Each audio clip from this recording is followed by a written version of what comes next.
here. I thought I was here at first. Hold on, I gotta stop this echo. I don't know where it's coming from. Where is this echo coming from? Maybe it's here. I think it's here. Yeah.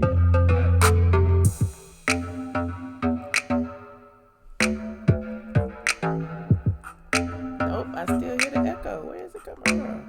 It must be here. Yeah, it's here.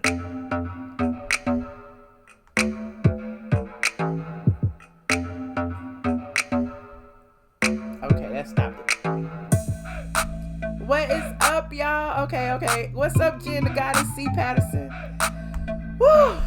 You two be playing games. You two be playing games with my emotions. They changed my stream key. All you creators out there know what I'm talking about, child. They changed my stream key and I didn't know it. So I'm up here streaming and talking and thinking I'm live, and I wasn't even live. I wasn't even live. I'm like, oh hell, until I saw C. Patterson. What's up, C. Patterson? Say, where is Michelle? And I'm like, wait a minute, I'm not here. I'm here. I thought I was here. Clearly I wasn't. All good, Ebony, you finally got that notification? Oh God, I'm out of sync. Oh God, I don't know what to do. You two playing with my emotions? I didn't do nothing. I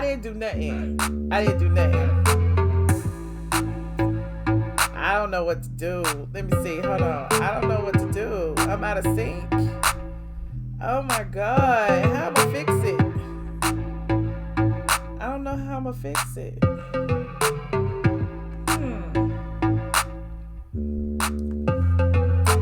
Anyway, just listen. Hopefully, eventually I'll catch up. Maybe. I don't know. Thank you guys for tuning in. For those of you who haven't already, like it, don't like it, share it, all of the above. This particular video is about a post that I did earlier today about JASMINE EILAND. For those of you who are heavy in the social media stratosphere, I'm sure you already know who that is. For those of you who don't, JASMINE EILAND went viral basically today, yesterday, day before, as she was streaming in an Atlanta nightclub. Apparently, most people are like, questioning if she did drugs, what was going on with her, why was she so inebriated, whatever the case may be. But apparently, JASMINE caught her own sexual assault on film as she streamed live on Facebook in the middle of the goddamn club.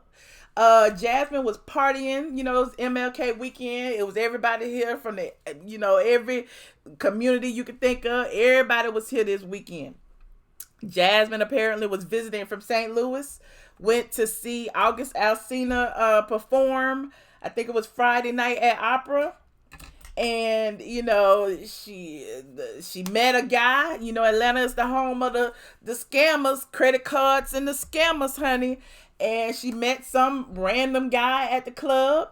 The guy, he was really all on her, asked her if she, wanted anything to drink. Who you here with? Where your friends? And she was like, I'm here by myself.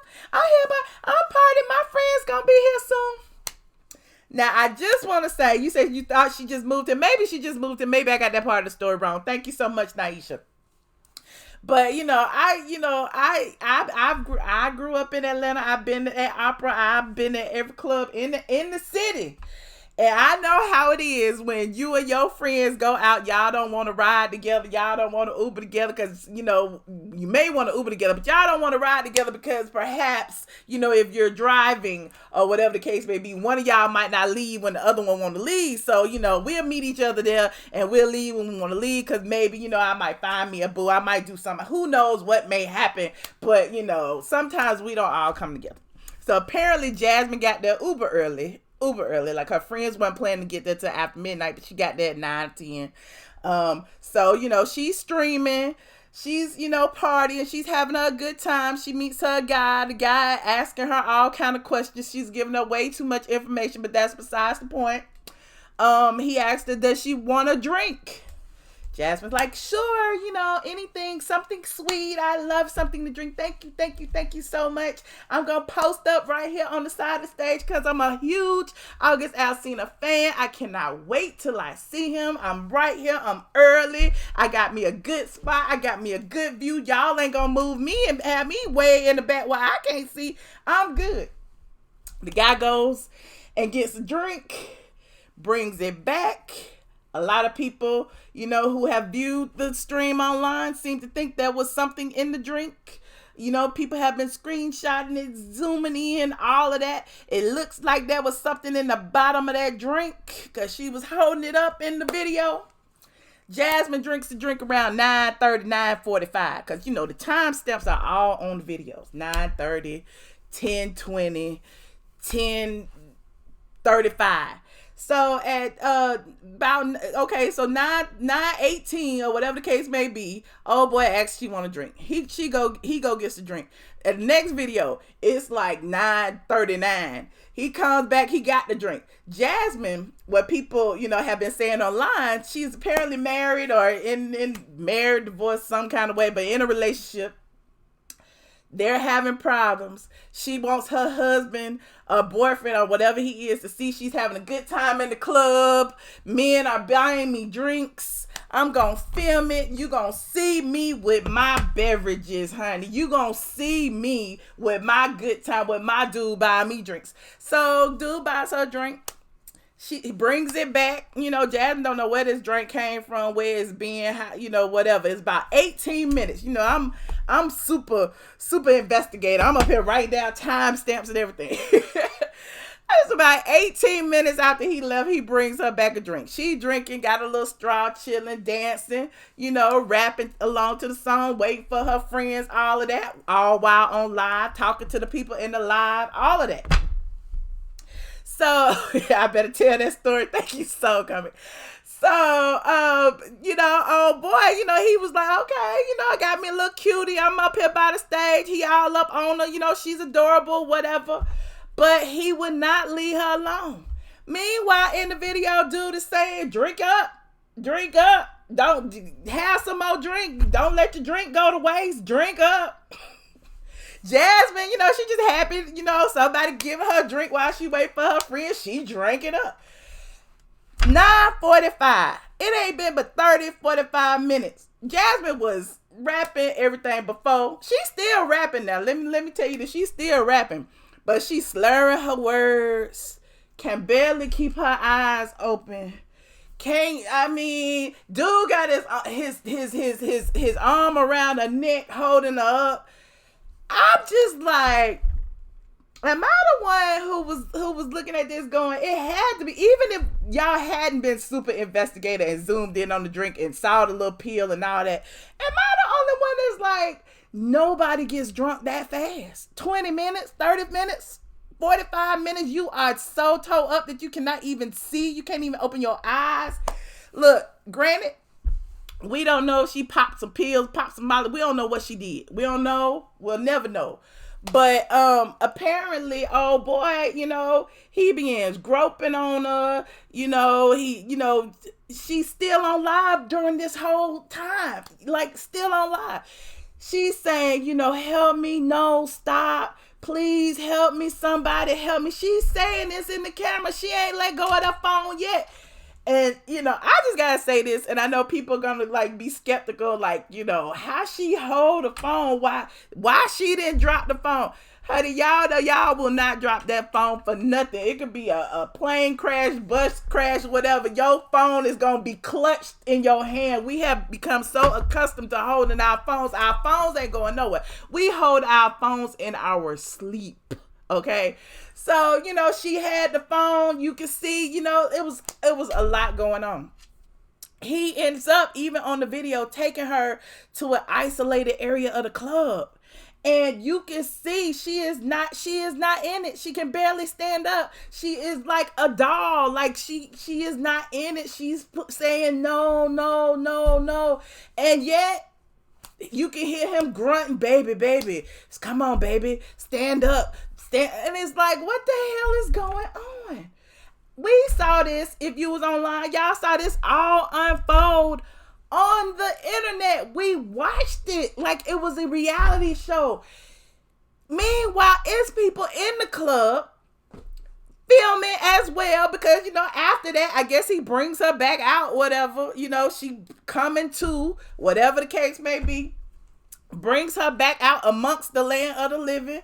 She's still dang near drunk, can't stand up, but she's coming in and out of consciousness, and people around are filming it. He's pretending to be her man, but she just met this man 30, 45, maybe 50 minutes before that.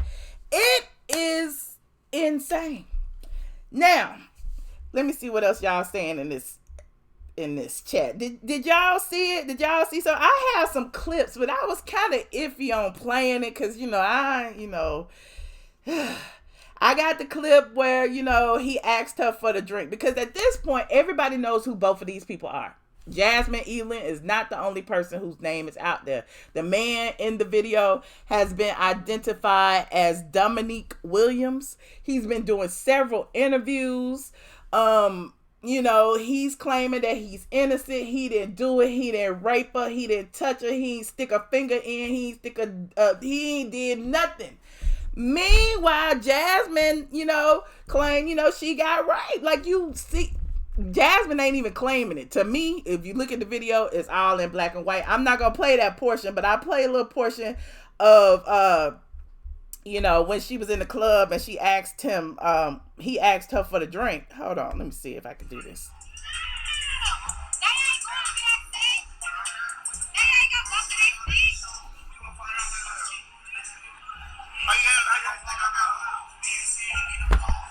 Can y'all hear that?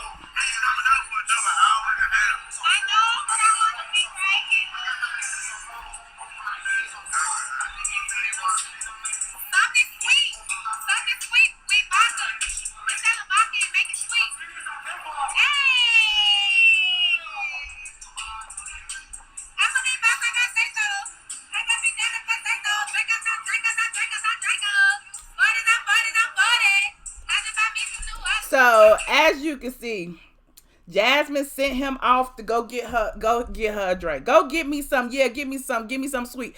He was whispering in her ear, trying to get her away from what she was, because this was after she had told him, I'm by myself, whatever. He lurking around, he looking, he making sure she by herself. He was like, well, why don't we go back here and talk? We can have a little talk. And she was like, I'm good right here. He coming, and he telling her he won't be here till late. He's still at the Four Seasons. I'm celebrity security. I'm this, I'm that. Like I told you, Atlanta is the home of the scammers and the fakers, honey. Everybody is a celebrity something. You little girls out there, please, please, please, please stop being so impressed with titles. Stop being so impressed with these niggas rented cars and rented Rolexes and rented, please stop being so impressed with material things, honey. Niggas be cashing their whole check from McDonald's, walking around with their rent money in cash in their pocket just to pull out a stack just so you can see, just so you can think they got some money. Ain't gonna spend but $2 on a bottle of water that they can pour over their ice. But I digress. So JASMINE, she's like every other girl in the club, every other woman in the club. I don't understand. People have been, saying that she's not a victim. This was our plan. She did this on purpose. And the more I see this, the more I'm like, where about? Here's another little section. When when he comes back with the drink. Hold on, let me see if I can get this one. Hold on. J2. When he comes back with the drink, he makes sure she drinks all of her drink. And I'm looking at this going, poor girl, she has no idea. And I get it. Y'all come here, y'all move here, visit here from God knows where, and y'all don't know what's going on in these streets and in this club, child. Y'all have no idea, and it's just so unfortunate. But again, I digress. Which one is this one? This one is number, hold on. This one is number 5.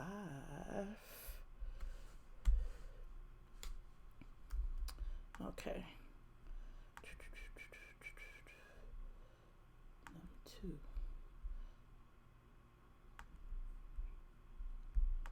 Number 2. I can't even find it, child. Oh, there it is.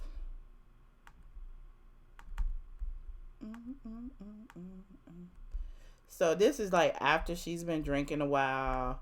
And he's like all over her. And again, it's the club. I'm not, it's the club. This is what happens at the club. This is what happens at the club.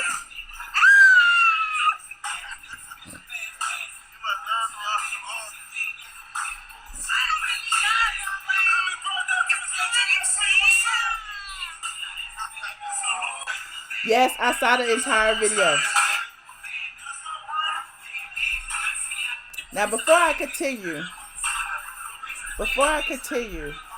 when you ask me, have I seen the entire video, are you saying that he's not at fault?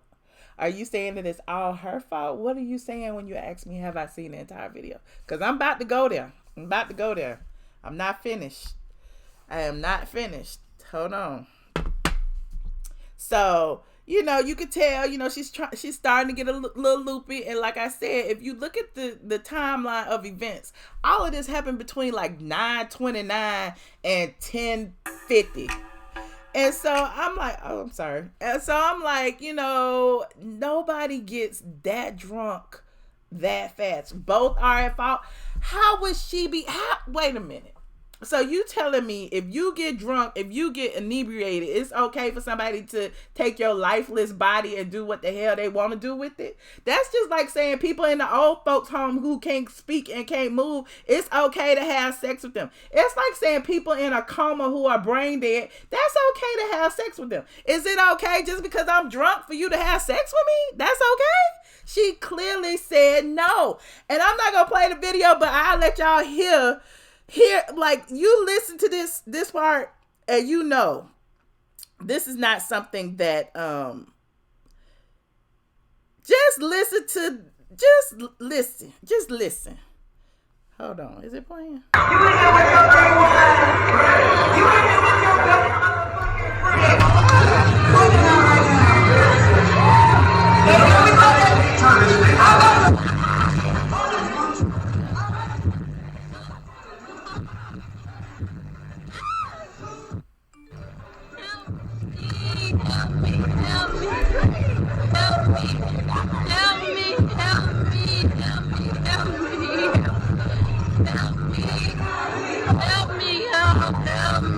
So if somebody's saying help me, that means she's at fault. If somebody's screaming and saying no, that means she's at fault.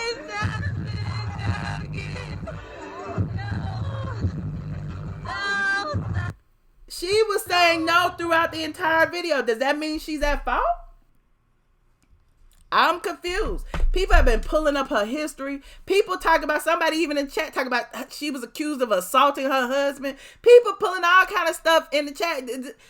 Just because you got in a fight with some dude you were married to or dating or whatever last year or whatever the case may be, that's okay for some other dude to stick his dick in you at the club when you can't even speak your name? Is that okay? Are y'all kidding me? I'm still at a loss. So Jasmine has gone online to basically dispute some of the things that have been said about her. Initially her husband even came forward. He was mad and upset and he was like, she didn't get raped, blah blah blah blah blah. But after he watched the footage, he changed his whole tune. He was like, oh damn, like I know my wife, that happened. Like I'm sorry. I apologize for the things that I said earlier, but it is no excuse for what happened to her. And I agree. Like, I don't understand how people are really sitting up here, criticizing this young lady But let me continue. Let me continue. Hold on. I'm about to show you another angle that someone sent that basically shows. Hold on, where is it? Is it 119? Somebody else in the club was filming. Now you tell me if this looks like it was consensual to you. Hold on. Where'd it go? Damn it, now I can't find it. There it is. No, that's not it. Yep, that's it. Window capture. Let me know if this looks like it was consensual to you. Hold on.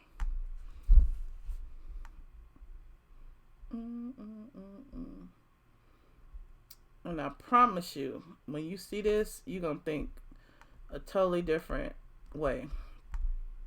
So this lady, I don't even know who this person is, child. This lady was in the club.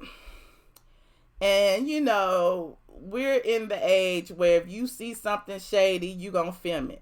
You know, maybe she thought, you know, it was a girl and her boyfriend getting freaky with it in the club. Maybe that's what she thought. But, hold on, this is it. But she decides that she's going to film it. Hold on.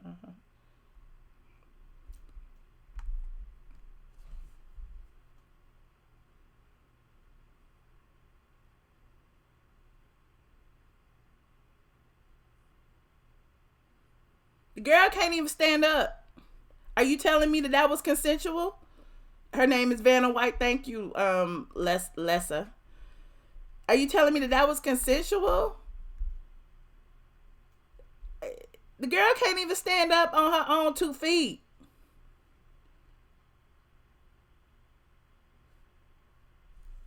It's her fault that she got so drunk that this man is basically taking off her clothes. Hell, he's 6'5". She couldn't have got away if she wanted to. Are you kidding me? Like,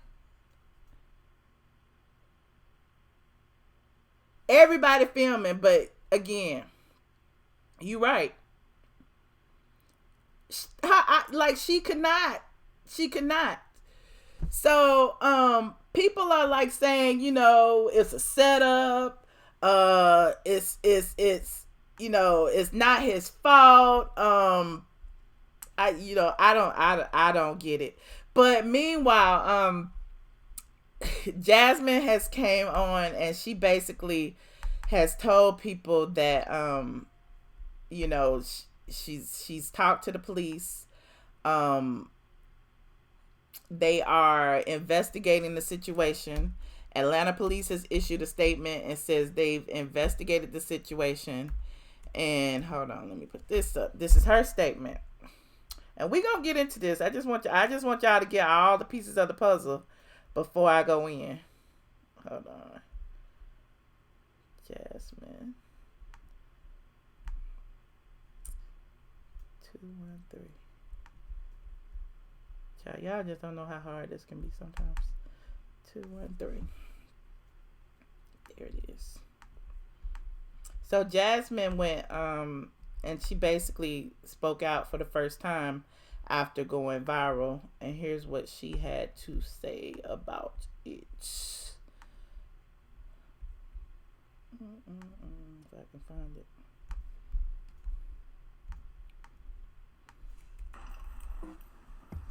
Hey y'all, I want to address the situation. It's not gonna be lengthy. It's gonna be very short. First, I'm not gonna address any negativity. Wait a minute, I know y'all can't hear that. Hold on. Hey y'all, I want to address the situation. It's not gonna be lengthy. It's gonna be very short. First, I'm not gonna address any negativity, no speculations. I'm not all the opinions, none of that. Thanks to everybody. Uh, every text, every message. I haven't read it or opened it. I've only responded to a few. But J-Bug helped me, okay? That's first. Second, the guy that I took the picture with earlier in the day is not the same guy in the video. Third, I did not and I could not delete the videos due to the investigation that's going on. It would have slowed the process down or stopped it. So, four,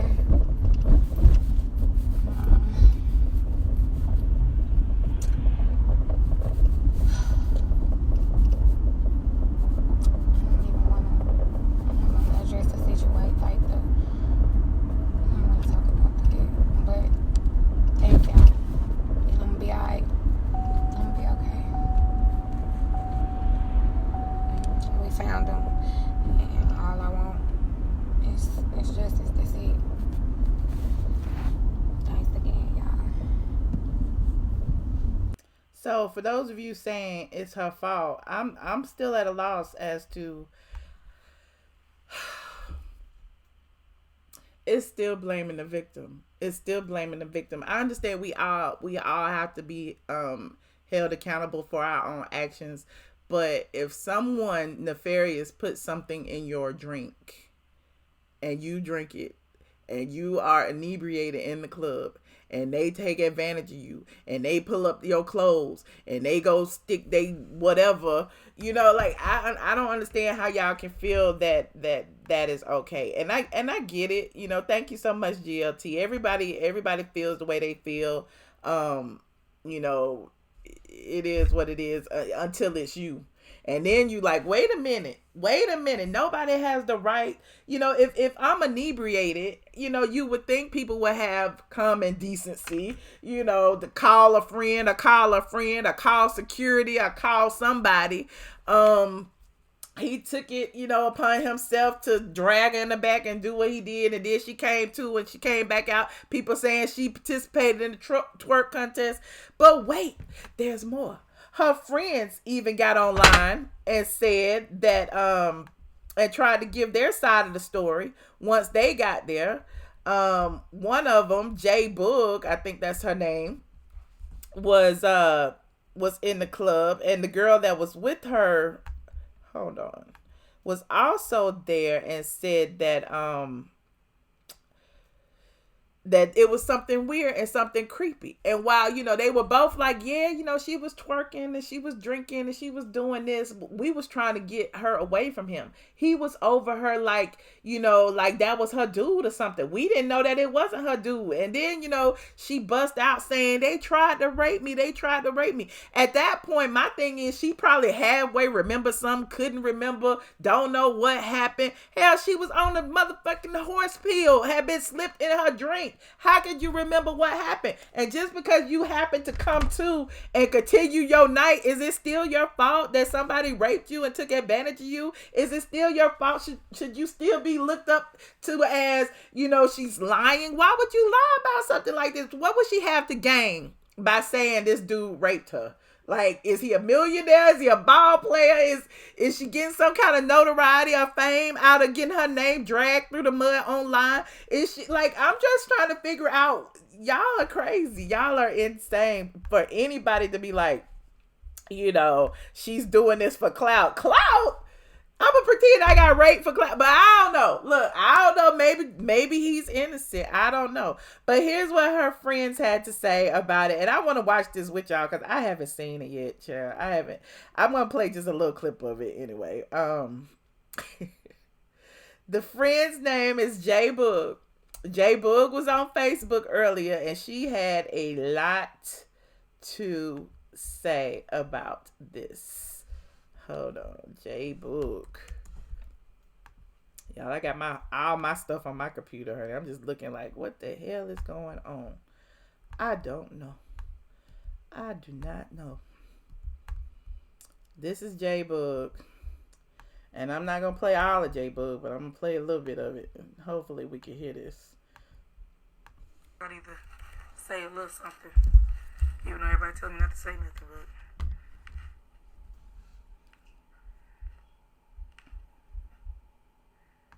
but her, where you at? She come over here, dude was following her. Hold on.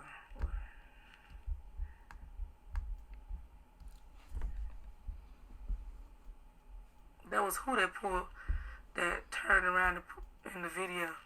I wasn't even in the video. I don't even know. She okay. She's fine. She's blocked on Facebook. She can't respond to nothing. But when she walked over there, hey, J-Bug, what's up, what's up? Meantime, I'd never seen the video at this point in time. So I didn't know what was going on. I'm thinking the dude came with her, that they was together.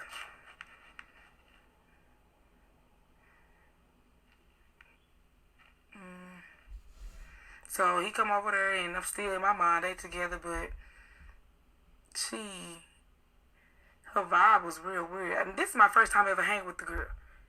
I know her through Facebook, and she came through my White Castle drive-thru one time, and I know of her husband, but I wouldn't call her a friend because I don't know her like that. I just went to the club. And I saw her that she was in ATL too. We both from the same city. I'm like, girl, I'm here too. I can't even read all this shit. So, how did you play a part in the incident? Hold on. So, I guess, I can't remember. I think she asked me, or I asked her what she was doing tonight. And I told her it's August. I seen the concert. It was $25 to get in. And she was like, oh, okay, I'm going to go to that shit type shit. It's in my inbox. It's in my inbox or whatever. I can't even read all this shit. I'm just going to tell you.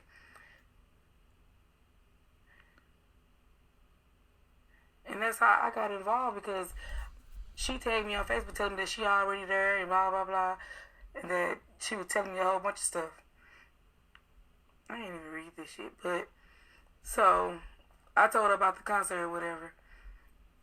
And she went like at 10 something. I told her I'm not coming till like 1:30 in the morning. So,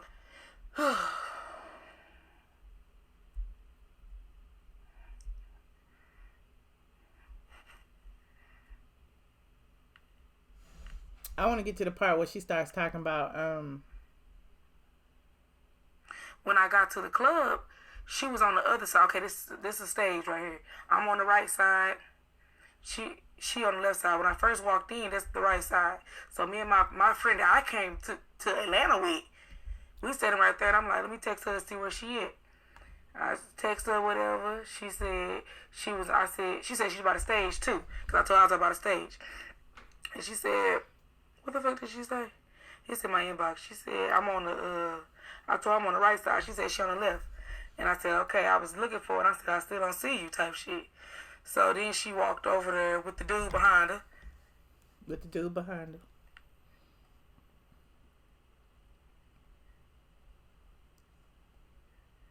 With the dude behind her, whatever. Dude, like, he seemed cool, because y'all been hanging out on the live the whole time. I'm thinking y'all was together. That's the only live I seen when they was on there kicking it and stuff.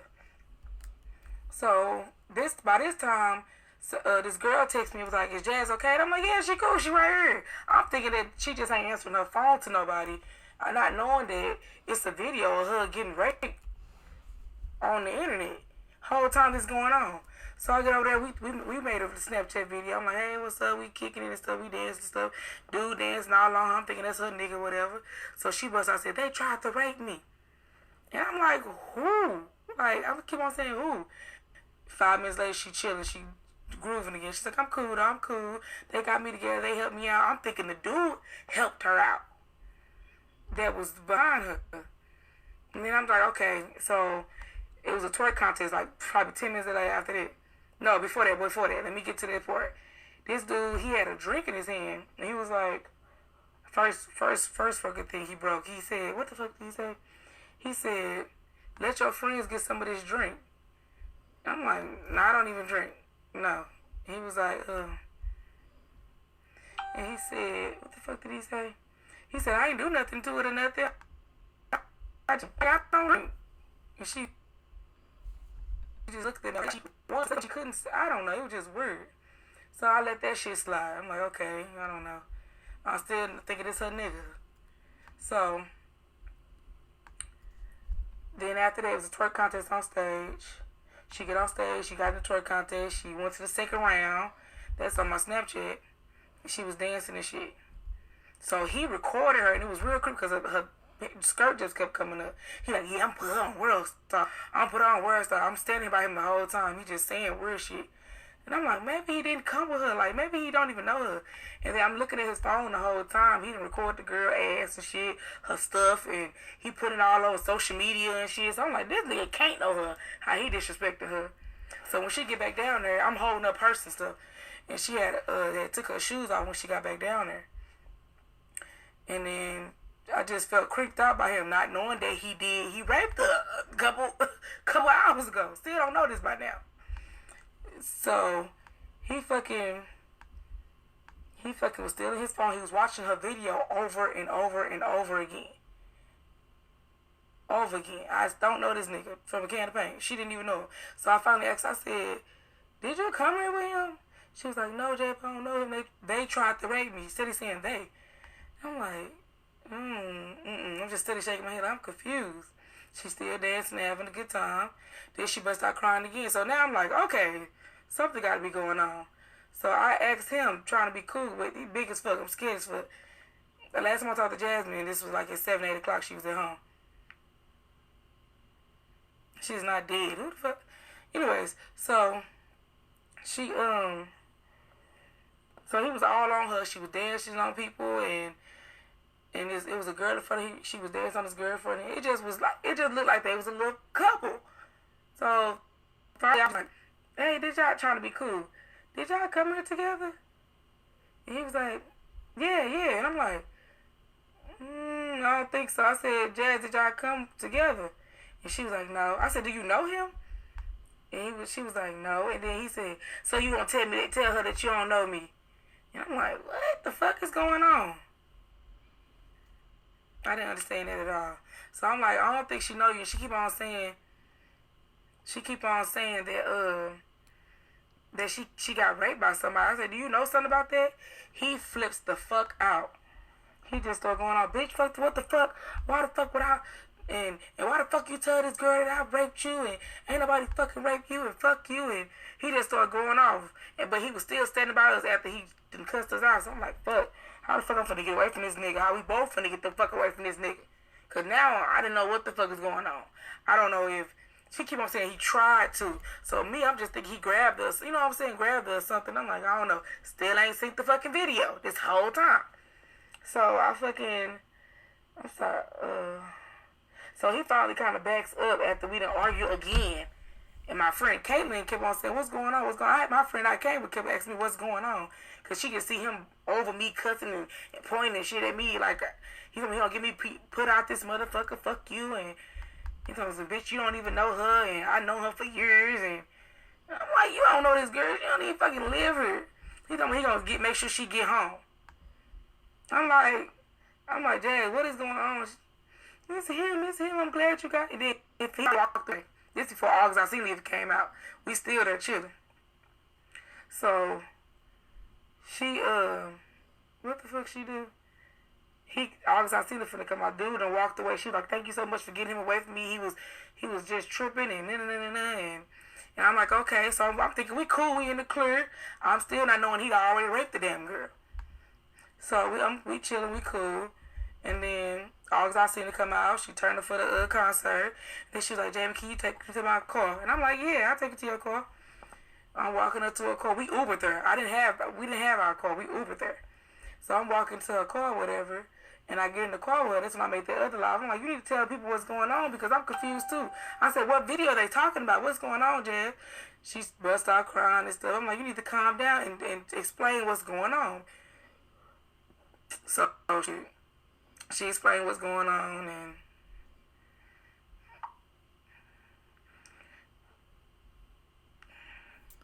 I don't know the dude name. I have no idea who the dude is. She don't even know who the dude is. I kept asking her. She don't fucking know, so. So wait, the dude has been identified. I told y'all that. I don't know how I wasn't there when she got sexually assaulted. I was not there. I couldn't tell y'all nothing that happened then. That's why people keep asking me. I have no idea. I don't know what happened then. And first of all, with my friends with me, if we come in that motherfucker, we there. I don't even fuck with no niggas when I go out of town to clubs. And I go out of town every other weekend. Ain't nothing ever happened to me like this. Shit. So the other friend who was there also had something to say. The other friend tried to give her side of the story. Hold on.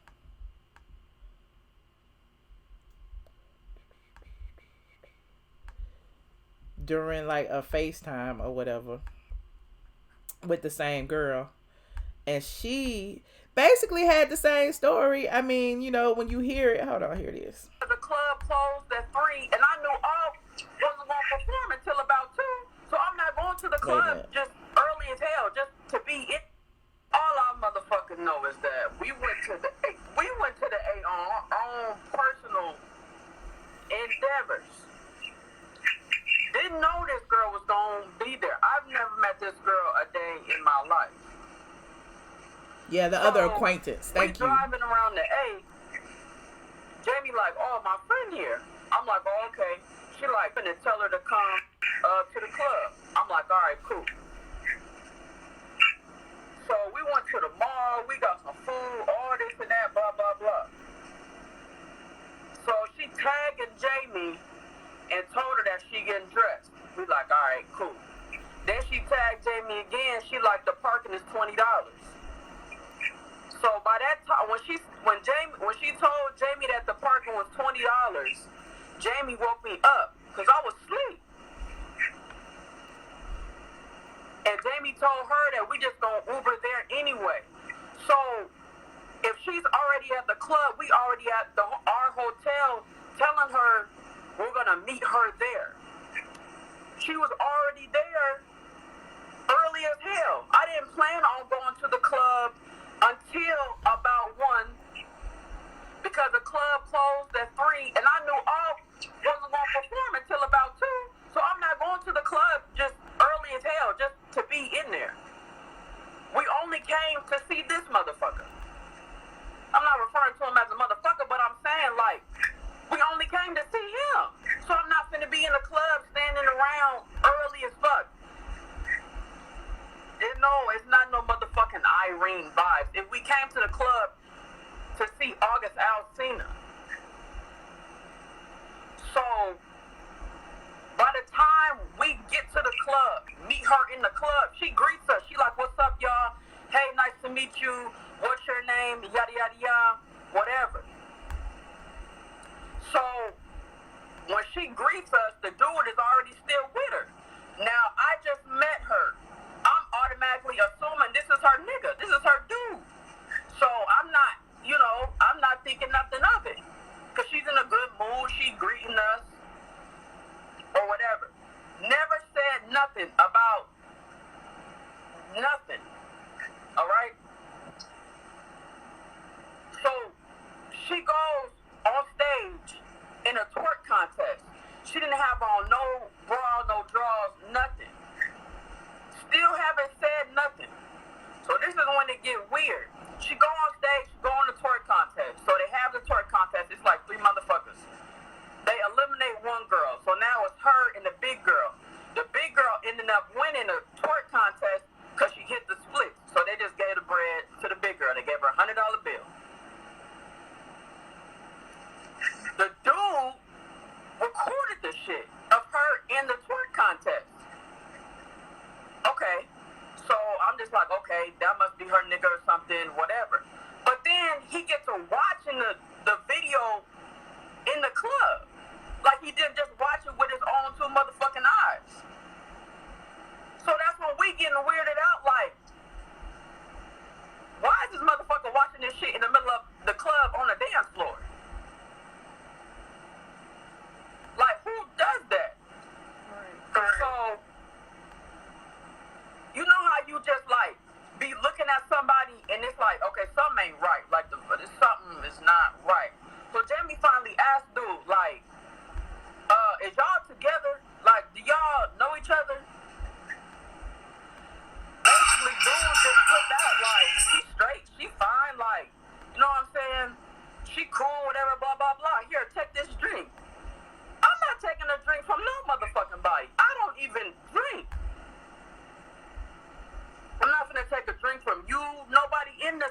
got the Uber receipts. I don't know how I'm gonna upload. I can't upload it on here because I'm live, but on my mom, I got the Uber receipts. So it's me, Jamie, the girl, and the dude is standing behind the girl. So I'm on the other side of Jamie, but I'm looking at dude, and he like getting all up in Jamie's face, like, don't fucking worry about it. I said she's straight. Yeah, what the woo. So I'm like, bro, why is you getting so mad over some pussy? You know what I'm saying? It's 500 bitches in this motherfucking club, and you mad because, like, we asked you a simple question. Like, you getting real defensive. So then, this motherfucker tell us, well, he came in the club with August, and he can just have us kicked out. Oh, no, you're not getting me kicked out for the motherfucker I came to see.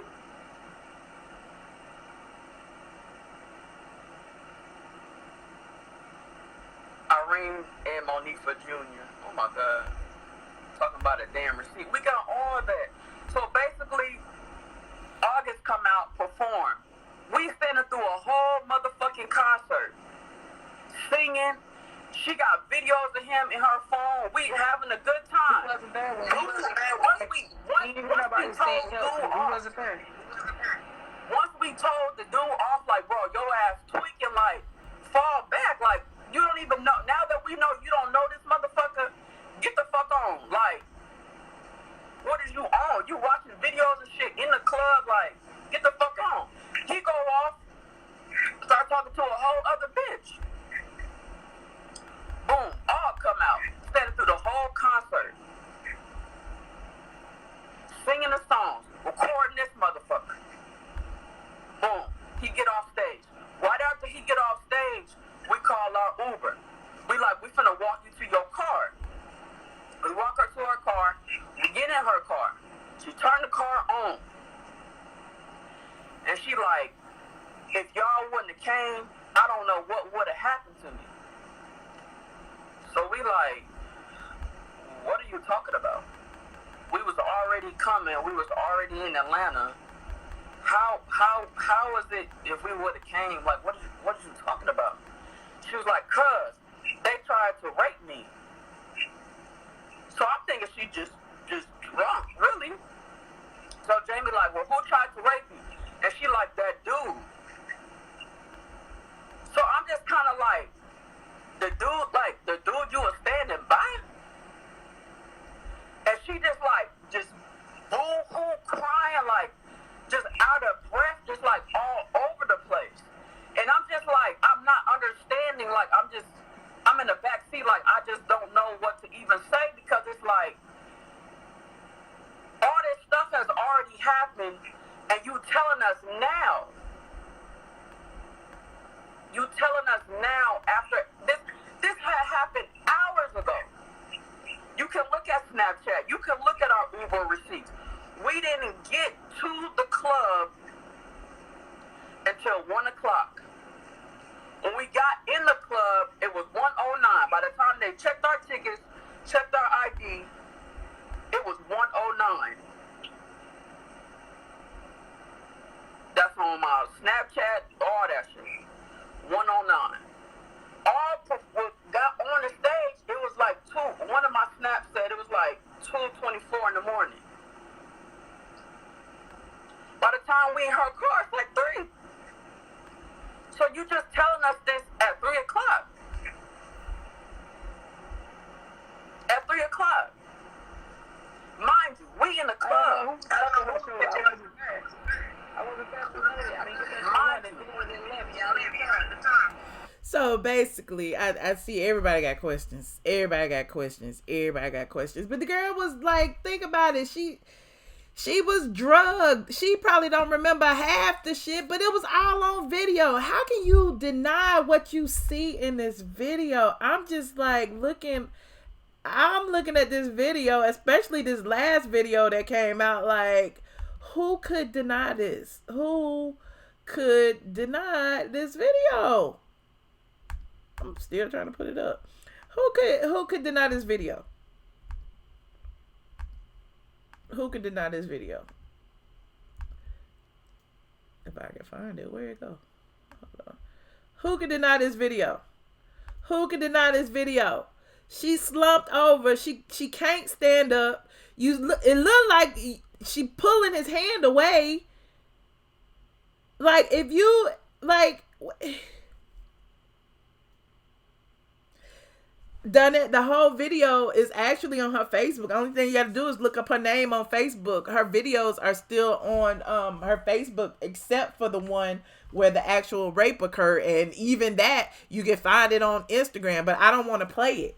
So I played the audio of it, and basically the audio of it is even worse. Like, I'm just like, okay, let me get off of this. Let me just get off of this, because I just get frustrated. Even when I look at it, I get frustrated. Hold on, let me get J Boog off my line.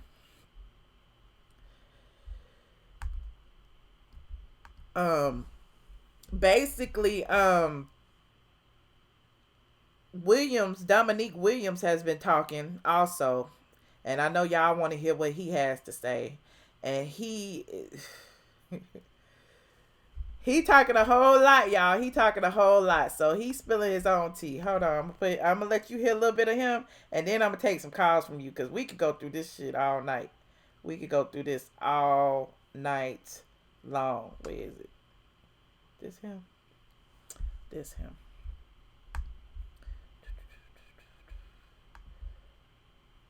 But this it. Yeah, that's it.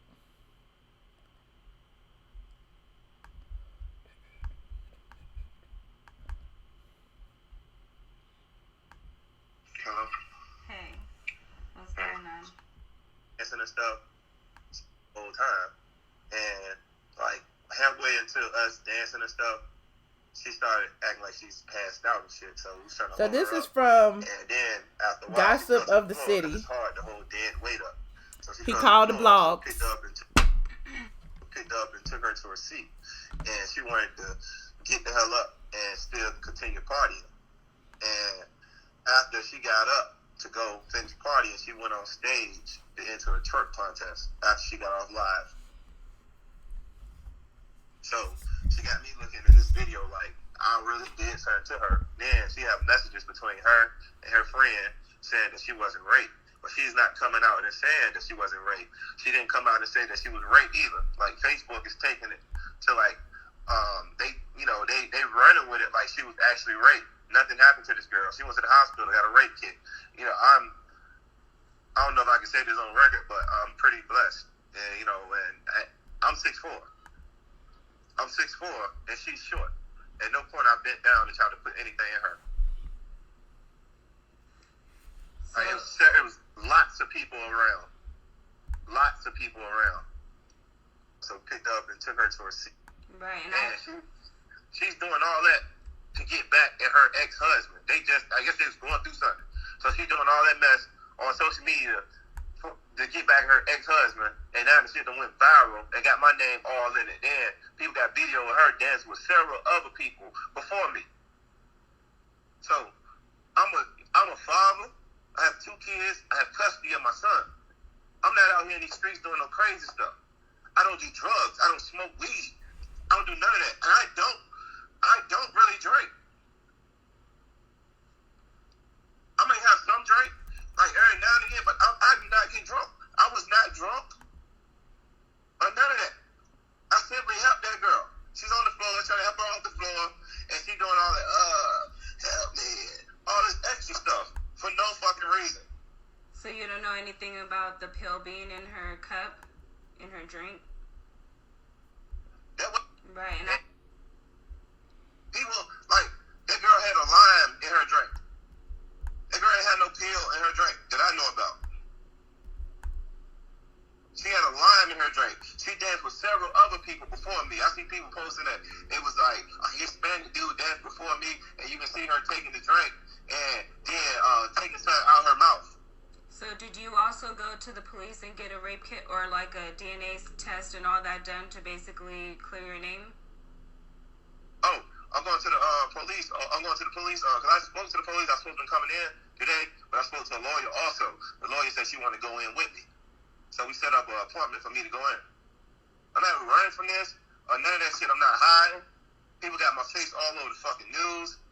This shit is crazy. And she ain't coming out trying to clear it either. When she had messages between her friend, because between her friend saying that she wasn't raped. She went to the hospital. So did you, when this was going on in the club, did you like basically tell management? Did you tell anybody else, like, you know, upper management that basically dealt with this and like kicked her out or anything? All this happened so fast. This girl, literally, after getting her to a seat, literally, she trying to get up and go back to party and shit.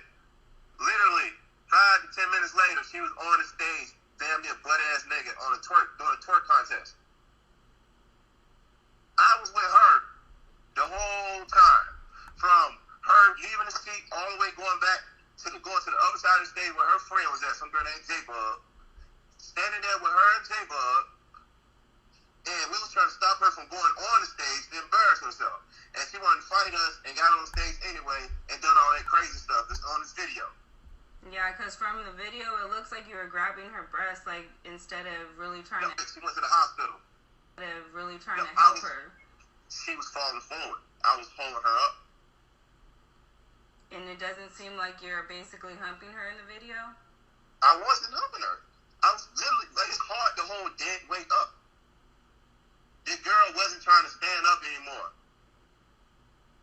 So how did you guys end up, you know, going your separate ways? Like, after she was on stage, then what? That's what I'm saying. Like, me and her, from the point of that video till her sitting down and not want to sit down no more. After she got on live, literally after she got off live, she was herself. And when it got on the stage and danced and all that shit. And we was together, standing there on the side of the stage with her friend J-Bug and talking, having a good time and all that. Then she went on the stage, did her little thing, and came off the stage. Have you had any contact with her since, since everything has been going around in the media?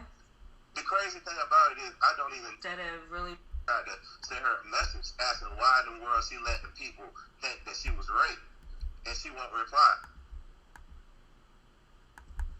And then you see her ex post showing that she's mad at him, so she was acting like she was, you know what I mean, fucked up and doing all that shit. So I really in the middle of some shit that I really don't know nothing about. She was dancing with other people before me on live. And then I came into the picture, and now I'm all over the place, and I was last my dancing with her on live, and she doing all this help shit and all that bullshit, like something happened to her. And she's like really got me mad. So do you work at the club, or you was there just to turn up? I was just there to have a good time, and you know I go to places by myself a whole lot of time, and you know it was an event that you know I heard about from the friends, and I was just going to support, and you know so I was there and enjoying myself, and I bumped into her. It was her birthday, and she said that she didn't let nobody party with, so I tried to send her a message asking she didn't let nobody party with, so she wanted to party with me. Okay. So there's no way that you were fingering her, basically put your dick in her, nothing? No. As you can see, my hand is above her shoulder area, like above her shoulder, trying to hold her the hell up. Alright. Like, this girl got my name and some shit that I didn't have nothing to do with. I didn't rape this girl. And, you know, I ain't put my thing in her, I ain't finger her, or none of that shit.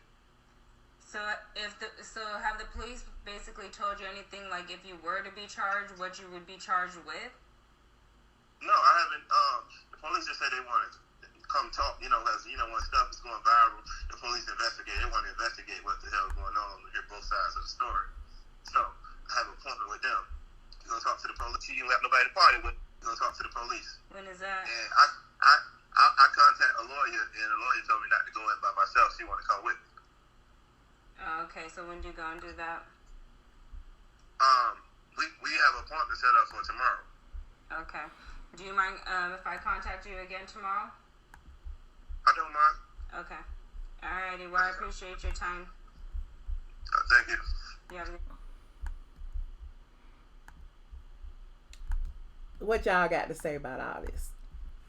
What y'all got to say? That second video where from the bystander that shows he had his hand above and below the waist just pretty much debunked his entire story. Like, it debunked it.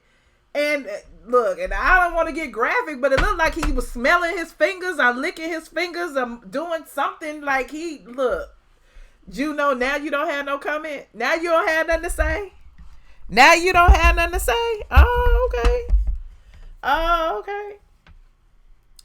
Look. Oh, okay. Now that y'all have all the evidence, is it still the victim's fault? Is it still the victim's fault that she can barely stand up? Is it still her fault? Hold on, I gotta call in.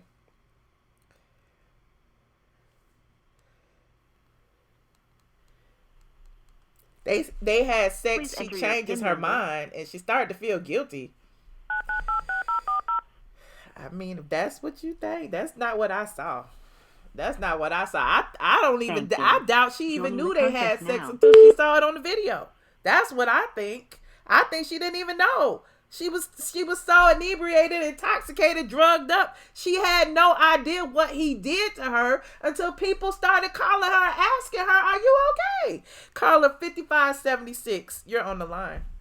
Oh, it's blocking my face. Hold on. Hello. Hello. Hi, who am I speaking with? Hello. Hi. This is Rokini McCord. Michelle, Yes, I owe you an apology. I have been with you, but I have finally seen the light. It's something about 2018 and now 2019. What do you think? What do you mean? It's that is attack on the black woman, and this is ridiculous. White men are fucking up the country, but they are attacking black women. And all this stuff about victim shaming, I don't care if she was butt-booted naked in the middle of the nightclub with her legs open and a sign that said pussy for sale. If she did not want to have sex, she didn't. And I am ashamed of y'all. And I'm a former ATLien too, but y'all are here talking about, oh, people ain't going to want to come to the Super Bowl. Get y'all fucking life. I am pissed off. You know what? I let social work go. I retired, but it's making me want to go back for sex trafficking, what's going on with Antonia Brown, this woman. This is ridiculous, and I am so disappointed in y'all. Y'all have more passion defending fucking housewives than y'all do for this victim. I agree. Justice for Jasmine. That's why I wanted to talk about it, because I feel like she deserves justice. When you saw her, when she came on after the video has gone viral, people that dug into her past, they done called her husband. The husband then said this, that, and the third. Whatever the case may be, it's black and white on the video. So, I mean, it's like, you can tell she don't know what the hell is going on. So how can you be like, well, she changed her mind. She didn't. The girl was begging, pleading, screaming, slobber coming out her mouth saying, help me. And you telling me that was okay, that she changed her mind? She said no in the video. If she changed her mind in the midst of it, it's still rape because he continued. So I'm just like, what do y'all see that I don't see? Because I'm seeing it a totally different way. But I agree with you. It's ridiculous. And obviously she's a victim. I mean, they got issues. The man, her ex-husband on video apologized for putting his hands on her, apologizing because he even attacked her just like y'all do. He attacked and then he go back her. and say, oh, now I see it was real. He started bringing up her husband and stuff. Dude, you just met her. You doing your own research online. Just like the friend said. Some people were like, the friend or the associates was making it work. No, the associates pretty much corroborated her story. Like, at the end of the day, she had no idea who this dude was. She wanted to get away with him. From him. He was on her all night, menacing, 6'5", whatever the case may be. Had drugged her. She don't know. She can't remember shit. She's scared. I'd be scared too. Like, somebody put something in my drink, and I done lost all concept of time. I'm blacking in and out. Like, are you kidding me? And y'all saying it's her fault? People in the chat want you to make her accept some kind of accountability. Okay, here you go. This is accountability. She was a victim of domestic abuse. Her husband went on live admitting to putting his hands on her and treating her like shit and cheating on her. So she probably has some issues with setting limits. There you go. You want that. That's about as much as you go get. But I don't care what kind of past issues, assault, she shot that stole from Target, did whatever.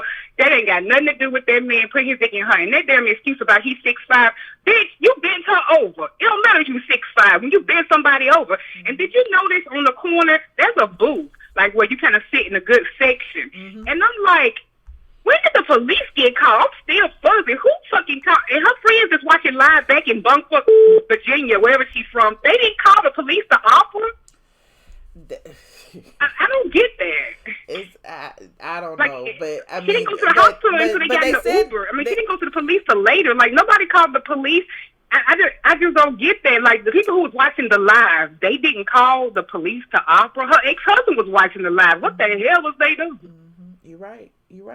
But I mean, still, I don't know. I just had to call in because I'm just like, and if certain person don't handle this right tonight on their live, I'm done with them too. Because I've been trying to hold on. I got one foot on the banana peel and one foot over here, trying to hold on. Always entertainment and shits and giggles, and then he done got me through hard times. I love Michelle, but you know what? Sometimes you gotta just woman up and just let shit go. Yeah, it's fun, but I need to see how you finna handle this. Because if you don't handle this right, I'm done with you too. I mean, we gotta start standing for something. I have a 6-year-old daughter. If I don't, that's my point. That's what I keep saying. The kids are watching this. My thing is, if nothing else, I want to warn the next woman out there who goes to the club to think twice before accepting a drink. Before, you know what I mean? And that's not putting the blame on her, but I'm just saying, like, not everybody is as street savvy as some of you guys. Not some people are more trusting you as you know than you are. Like, shoot, like, you know, if you've never been in a big city and you never hung out, whatever the case may be, you may trust some cute dude who seems nice, who been hanging on you for an hour to go get you a drink and not put nothing in it. You may trust him, but I mean, you know, it's still not her fault. It's still not her fault, and I refuse to make it her fault. I don't know, Michelle, but I'm going to go work on this plan, and I'm going to pray on it, and I just feel like I'm getting this calling back to do something, and when I get it together, I'll be sure to update you, DM, and let you know, because you've inspired me to finally just shit to get off the pot, because I'm sorry. This is making me mad, and these people just can't keep saying what they want, and y'all blaming that freeze for making it worse. Power of the tongue is powerful. What y'all saying in chat, police and everybody watch social media. That people get influenced. So if you don't got anything nice to say, don't say nothing at all, because I don't care. And if it come out in the end that this was some kind of stunt and she knew the boy, okay, fine. But that ain't what's going on. We see this person raping her on the dance floor, and it ain't going to come out like that. And I just feel like this is ridiculous. I mean, you know, I'm going to keep watching. Audience ain't got nothing to do with it, but I want y'all to pray tonight and check yourself, because like I said, y'all just seeing the housewives with more venom, and worry about Quad and Mariah. More shout out to Chattanooga, Mariah hometown, but y'all just seeing these people with more venom than y'all do this woman that's getting raped in the middle of the dance floor by this evil fool. Please pray on that, and if you have children, bless your heart. I don't know. But I love you, Michelle. Thank you. I'm going to go order me an ATLien mug so I can start sipping with you when we on the thing, because you don't have champagne glasses yet. Thank you so much. I appreciate you for calling me. All right. Yes. Bye. Bye-bye. Yeah, it's just really important for us to see this for what it is. And I don't care, like I keep telling y'all, I don't care who you are. I mean, just put yourself in that position. That girl did not deserve that, and she did not deserve that treatment.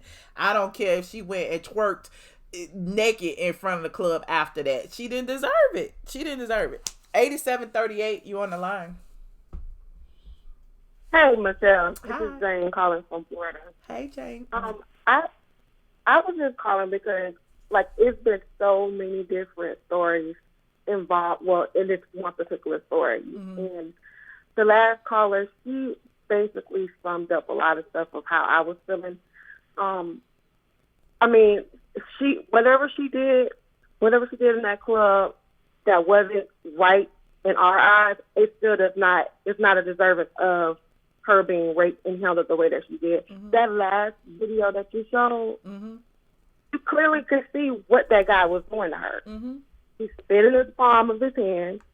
It's just, I'm just disturbed that nobody called the police.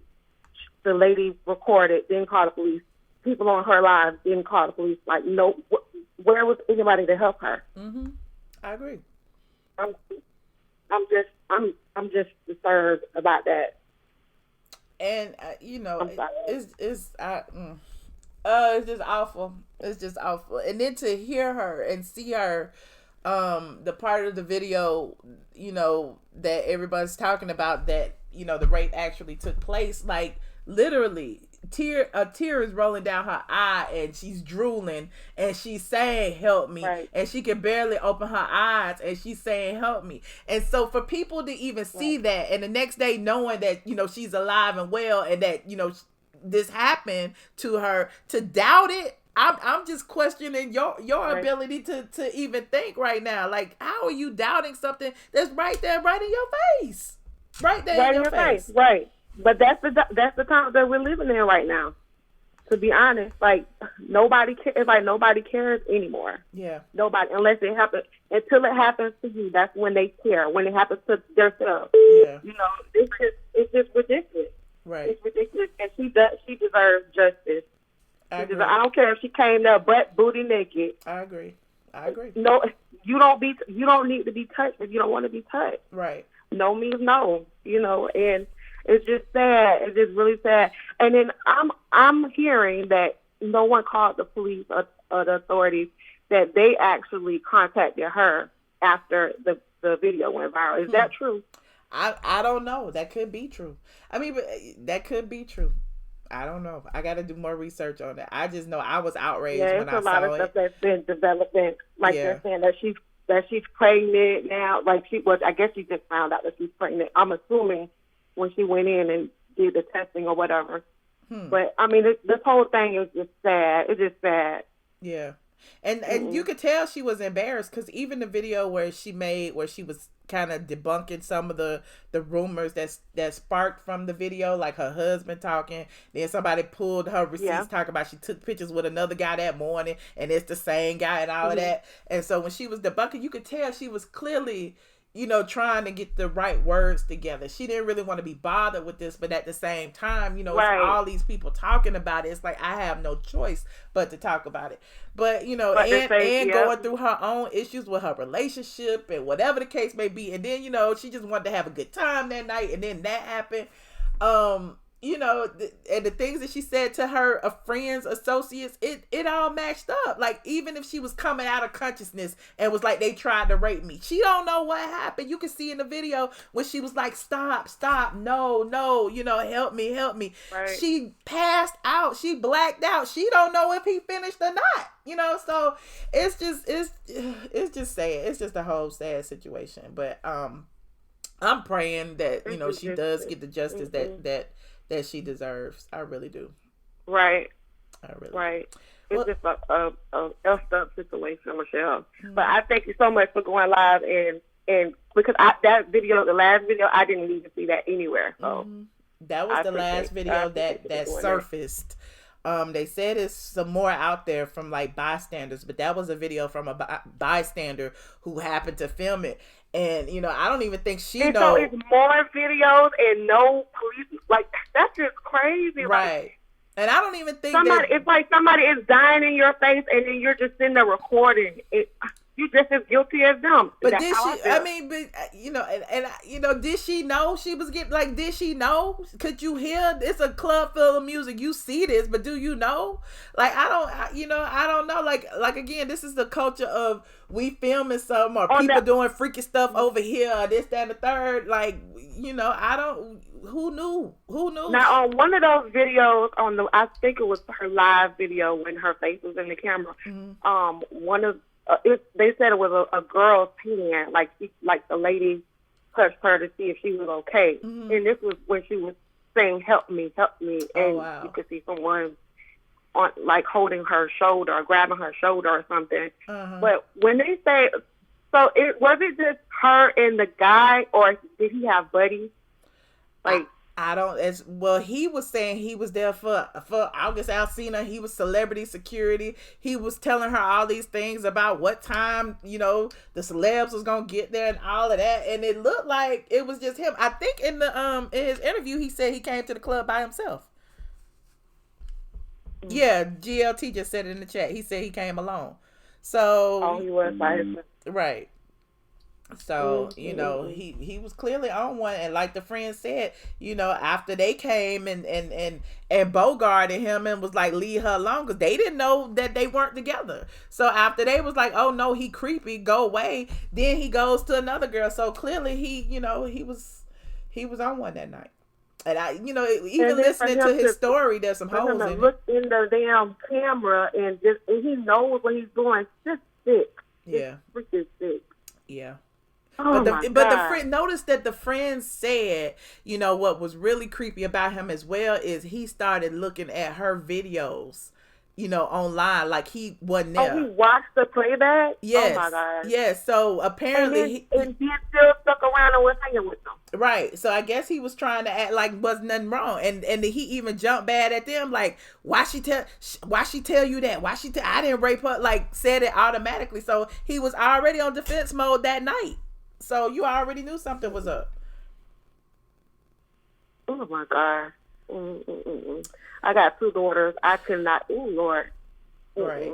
And again, it could have been any of us. So that's why I'm like, don't say, she shouldn't have did this. She shouldn't have went by herself. She shouldn't have. I've been places by myself. I've been overseas by myself. So just because you're alone, that gives people the right to victimize you, to make you a victim and put something in your drink just because you by yourself. You should have had some people with you to protect you. Like that's even worse. But anyway. Yeah. Thank you so much for your input. I'm going to jump back in the chat. Okay. Thank you so much for taking my call. All right. Thank you. Good night. Good night. Caller 7237. You're on the line. Hello. Caller 7237. You got 5 seconds. 5, 4, 3, 2, 1. All right. On to the next. Caller 9716. You're on the line. Hello. Hi.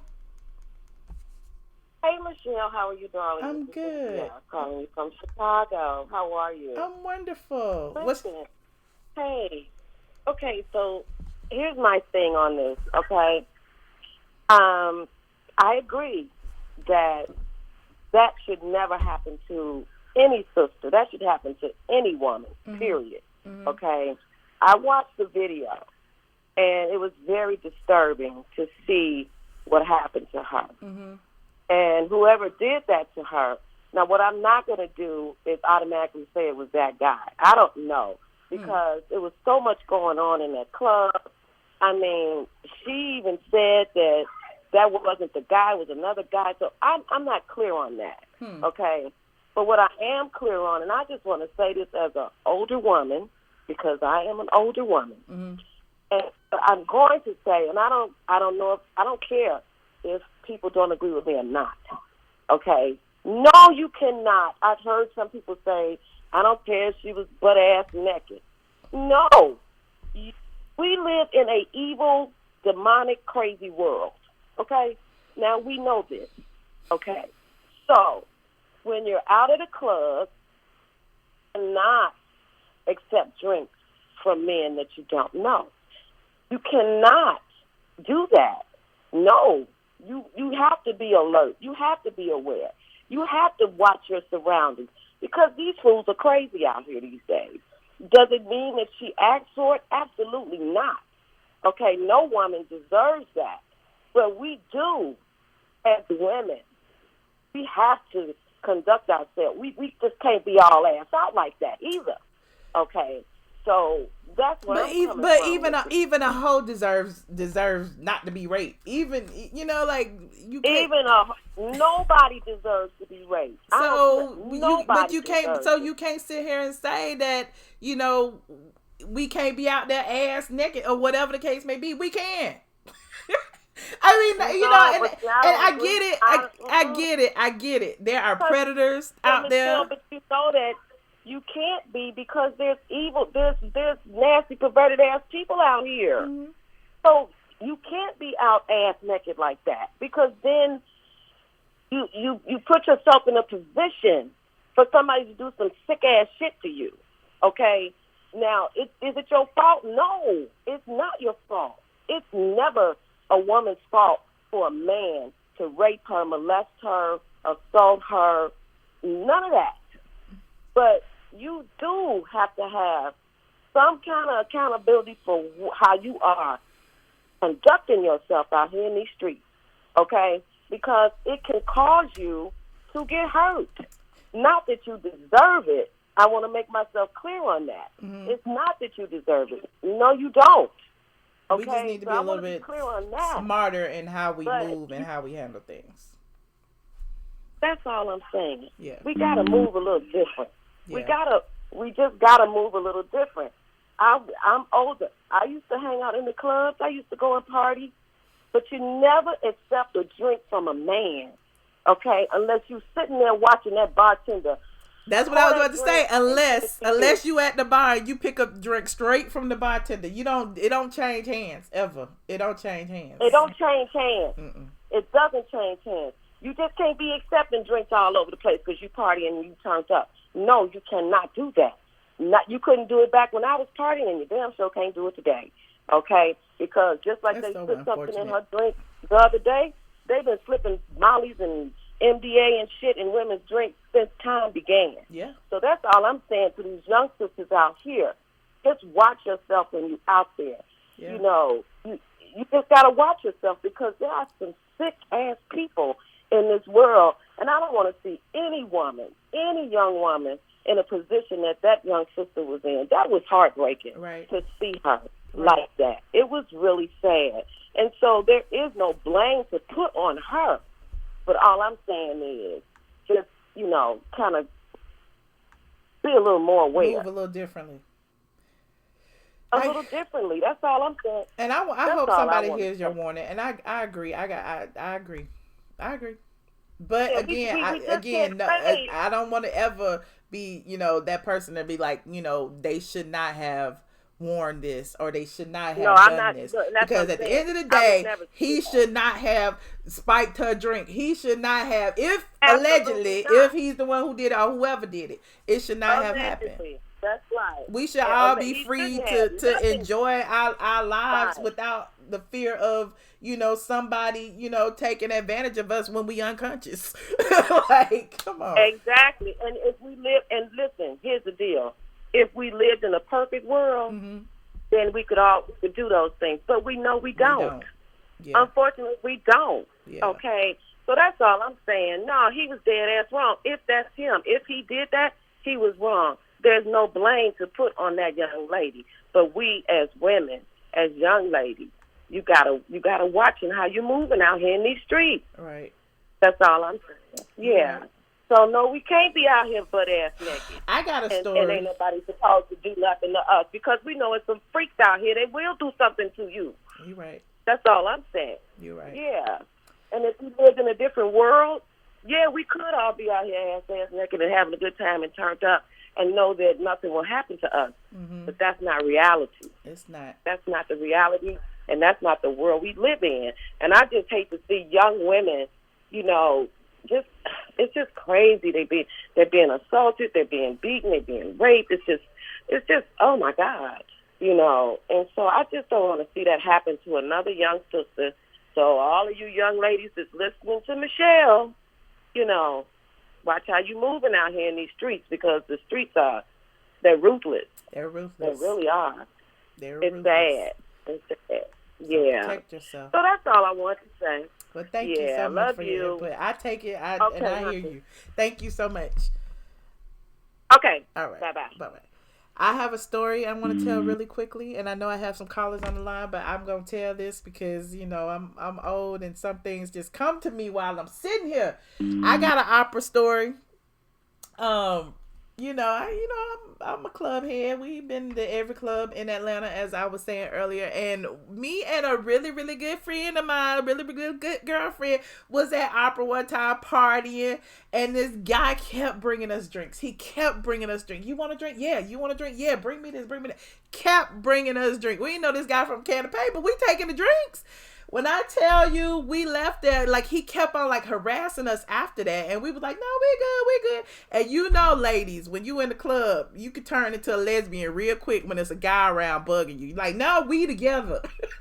We together. We leaving together. We came together. Leave us alone. But he kept bugging the hell out of us.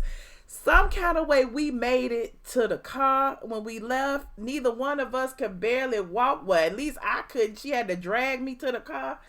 Oh my God. And to this day, I'm like, it wasn't nothing but the Lord that got us to the house, to her house, because I ended up staying in her house, slept on the bathroom floor after that, because we only had like 2-3 drinks, and we were like toe up. And to this day, we always say that he put something in our drink. So that's my story, and it happened at opera too. So I'm like, it must be something at opera. They running a little ring at the opera. Look, no shade to opera, but it happened at opera. But anyway, caller 2581, you are on the line. Hey, Michelle, how are you? I'm wonderful. How are you? Who am I speaking with? This is Deborah from Mobile. And you can't call me Dolores last night, but sweetheart, I just wanted to say he is so guilty. And I believe that young lady, and I could tell when, you know, the other lady that got off the phone, I could see that you have much sympathy for that situation because it is serious. And, you know, but I will say this. You, like I told you last night, you're about the best intelligent blogger I know. And it was this blogger on, and it was a man. I can't think of his name. I tried. Do you know that man ripped that lady from top to bottom with his mouth, saying that that's what we do when we go out and put our lashes on and leave home without panties? Nobody deserved that. If you buck naked, nobody deserved that. And I just wanted to say, you know, and I sympathize so heartily with that young lady, and I appreciate you. Like I said, for Brett, you talking about an exclusive and the way you handle things. I could tell again that you really sympathize, but I also have 2 daughters, and my baby's 29, and I don't like her outfit that she's been at Hooters for 10 years. But that's her job. And she said, Ma, how they look at you. You know, now it used to be a time when you speak and, hey, how you doing, keep going. But if you speak and don't get interested in the person, then you become a bitch or whore or this and that. And that man knew too much about that lady. How did he know she had did a rape? It's just a whole lot.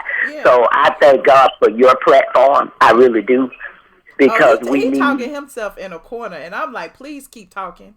He keep doing interviews with all these different bloggers. He did an interview with somebody else. I'm like, call in. I want to talk to you too. You know what I mean? Dominique, if you out there, call ATLien straight from the A, Mr. Sir. I want to talk to you too. I want to hear what you got to say. But right.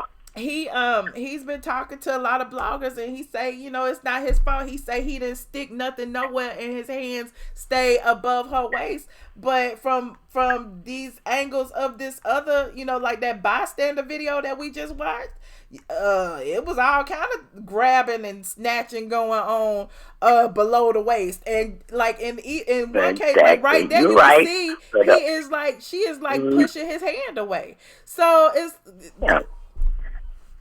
Look, I don't know if he guilty or not, but I'm looking for what's on the video. I'm looking for what's on the video, and if this video is any indication, if I was a juror on this case, he's guilty. Right. He's guilty. He is, but also I wanted to say, I noticed last night you were trying to think of my name, and you said Mr. Loris, but it's Miss Deborah, and I read some of the comments where they were like, how'd she get off the certificate, blah, blah, blah, but I was so glad, again, your professionalism cleared that up about the reason why I worked, bringing it up, because you did share on Sunday that, you know, you went out of town, we were out of time, and we didn't get a chance, and you told us that if you come on later on. So I just wanted to clear that up, because, like I said, I admire you, and you keep doing what you're doing, because, sweetheart, is nothing but up for you. And I love it that I could see in your eyes that you were about to cry, because, again, that could be me. You were, and that I was about to cry when I saw that, because you are a woman that travels and go and do this. Nobody deserves that. So, again, sweetheart, I just appreciate you so much, and we are going to pray for that lady. Thank you. Thank you so much. All right. You have a good one. All right. You too. And before y'all, and some of y'all who be like, we shouldn't accept drinks, we shouldn't do that. Everybody is a stranger. Everybody is a stranger, but strangers shouldn't be putting shit in your drink either. Like, shoot, I be drinking for strangers all the time. Give me a free drink. But, again, it's a different time. We can't just do that anymore. We got to look sideways at everybody. Bill Cosby taught us that. I mean, I guess they say. Calling 9728, you on the line. Hey, Michelle, this is Sharice calling from New Mexico. Hi, Sharice.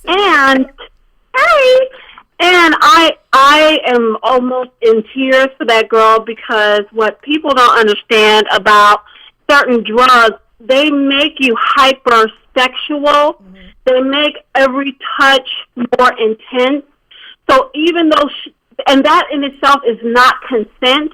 So if she was indeed drugged, that was the whole purpose of the drug, to make her seem like she wanted more than what she wanted as far as sexual contact. Mm-hmm. And, who in the right mind would want to have sex in the middle of a club on the dance floor in front of everybody with their phones out? I mean, that clearly is not something a person in their right mind would do. That's the point of her being drugged. Mm-hmm.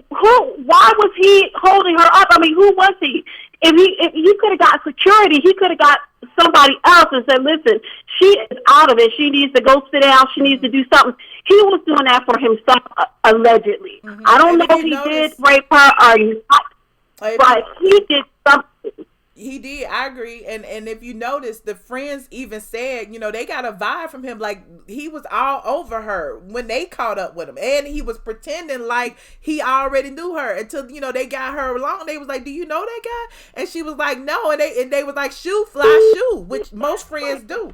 Or associates, or whatever the case may be. I'm sorry, Michelle. No, go ahead. I'm sorry. Right, I'm sorry. That was the predatory behavior. Mm-hmm. He was making sure, he was trying to figure out what she knew, what she remembered, or to make their sexual contact consensual even after the fact, by the fact of her still hanging out with him, or her still being with him, mm-hmm. or her acknowledging him as someone that's supposed to be in her space. Right. That is predatory. That was all that was. That was predatory. Okay. Because he knew that once she came to herself, she would be like, now, wait a minute, but then she's like, okay, well, he was so nice to me, so maybe it wasn't him. Maybe he didn't touch me inappropriately. Maybe he didn't. Maybe he wasn't the one that raped me. Right. Because when you're so drunk, you don't know. Right. So he was behaving as a predator at that moment. And she better thank God that she had her friends there, or else who knows what happened to her. Right. I'm so sad, because I've been in a similar situation with friends, quote unquote, and it is heartbreaking to see. And I don't know if you remember Freaknik and all those things that used to happen at Freaknik, and how the girls used to get molested, and that's why they had to shut it down, because it was constant raping and molesting and harming of these women. And it is just, I'm so glad I don't have a daughter, but I have a son, and I tell him, you don't even go out. You don't even accept drinks from people you don't know. Nothing. Right. It is heartbreaking. This whole situation is heartbreaking. I mean, this guy, if he is guilty, he needs to be under the jail. I agree. Well, thank you so much. I'm sorry, I didn't get emotional. No, I'm right there with you, because again, we all have been young and out in the club and partying and had a little too much to drink. But clearly, my thing is, if you look at the timeline, as I said before, she started recording at like 9 something. She asked him to get her a drink at like 9:20. He came back at 9:50. She was drunk by 10:30 and couldn't barely stand up by 10:45. No one drink does that to you. Never. No. Not in Atlanta clubs, honey. Never. So I'm just like, it was clear that she was drugged in some kind of way. Now, did she take a drug? I don't know. I don't know all the specifics. I just know what's being presented to us. So if something was in her drink and that was the case, then the police need to ask a lot of questions, because everybody's looking at it like even her friends are saying it was something else, and they weren't even her friends. They're just like associates, but they were even just saying it was something up with him. So, you know, if you go watch the video, I think I'm going to put the full J-Boog video up after this. But it's like an hour and 30 minutes. But even with that, like, she was saying stuff like, you know, she didn't really know her very well. She just knew her from talking to her on the phone and this, that, and the third. But, you know, he was creepy. He was holding on to her like that was her, you know, he was her dude. He was saying little things that, you know, trying to get them to drink, you know, stuff too. So, you know, it's questionable. All of it is questionable. Sick. Yeah. But thank you. I don't want to hold you because we can do this all night. I thank you so much for approaching this from a mature woman's point of view. Thank you. Thank you so much. And thank you for calling. And I appreciate you taking my call. All right. Bye-bye. Okay. Okay, I'm gonna play Russian roulette with the phone real quick because Anonymous been holding. Let me see what Anonymous gonna say. Anonymous, you're on the line. Hello. Hey, Michelle, can you hear me? Yes, I can. Who am I speaking with? Hi, Michelle. This is the voice of reason. I've been listening, but I haven't called in for a long time. Okay.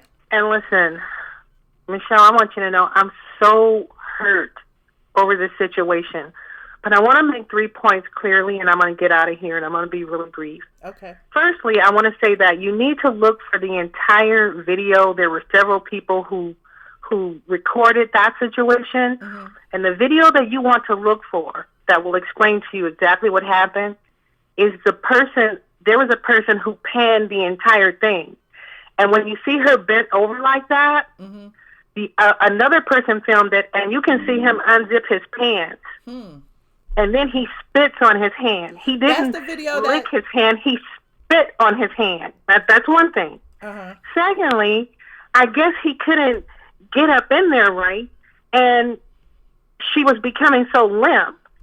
You can literally see this man hauling this woman off, and her body is limp, just total dead weight, limp. He carried her off that dance floor back into the back somewhere. The video clearly shows you can see an exit sign, and then the video continues on, and all you can see is the camera is in her hair.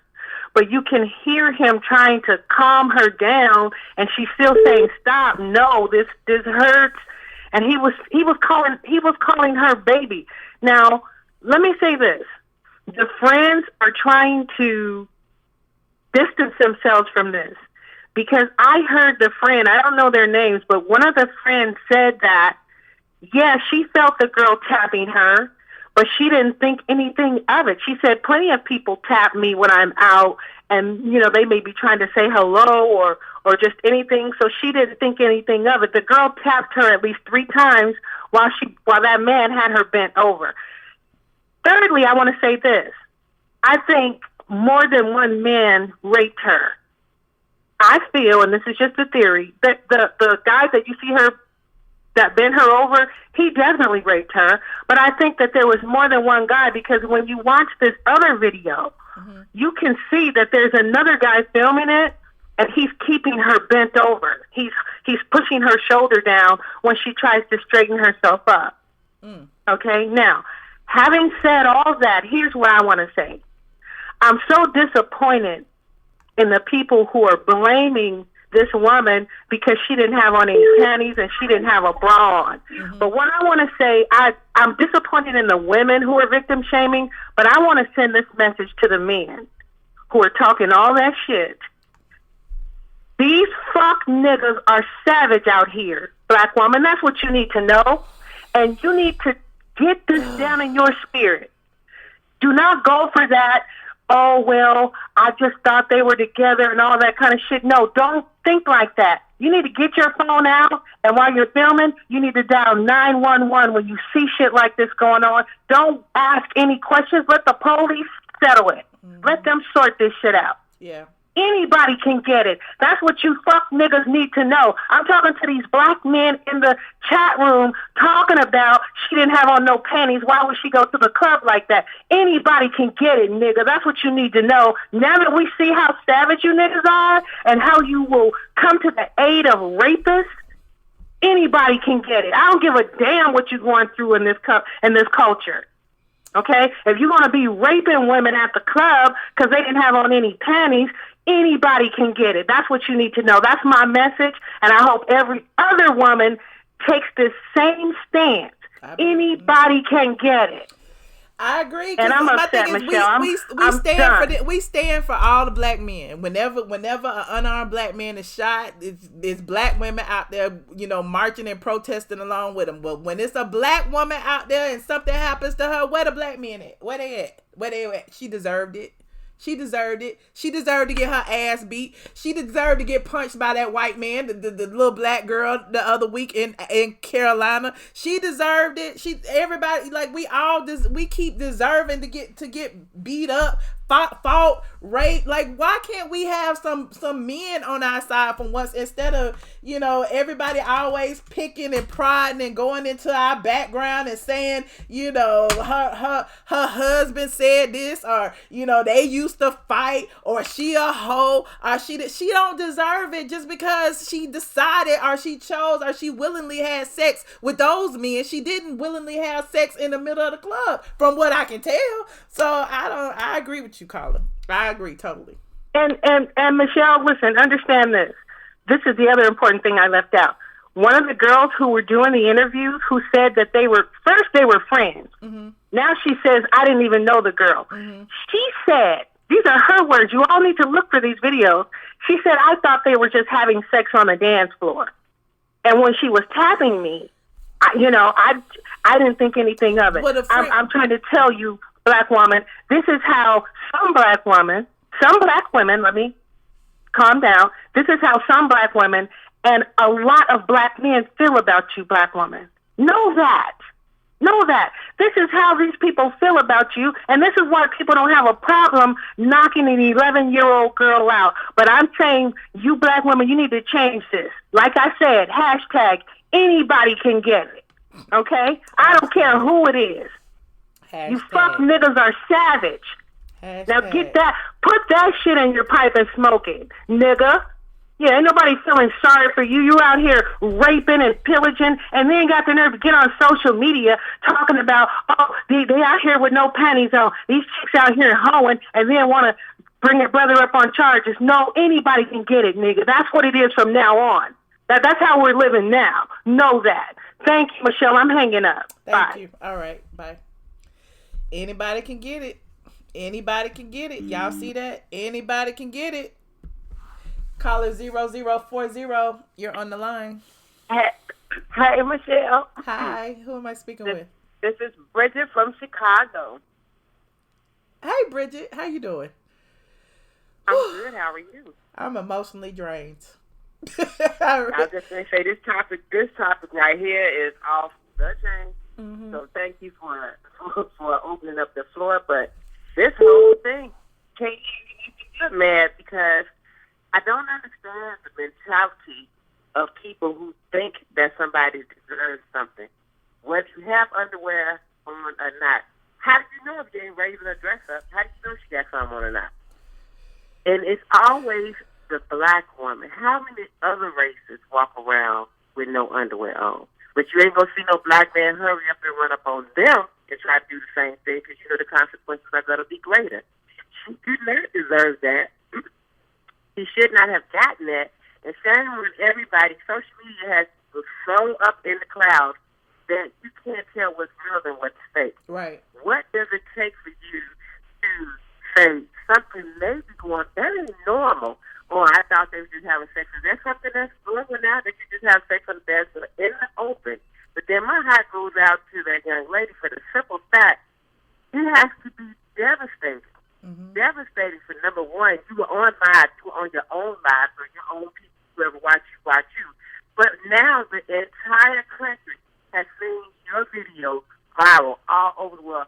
That mentality itself has to be heartbreaking. How do you go to work?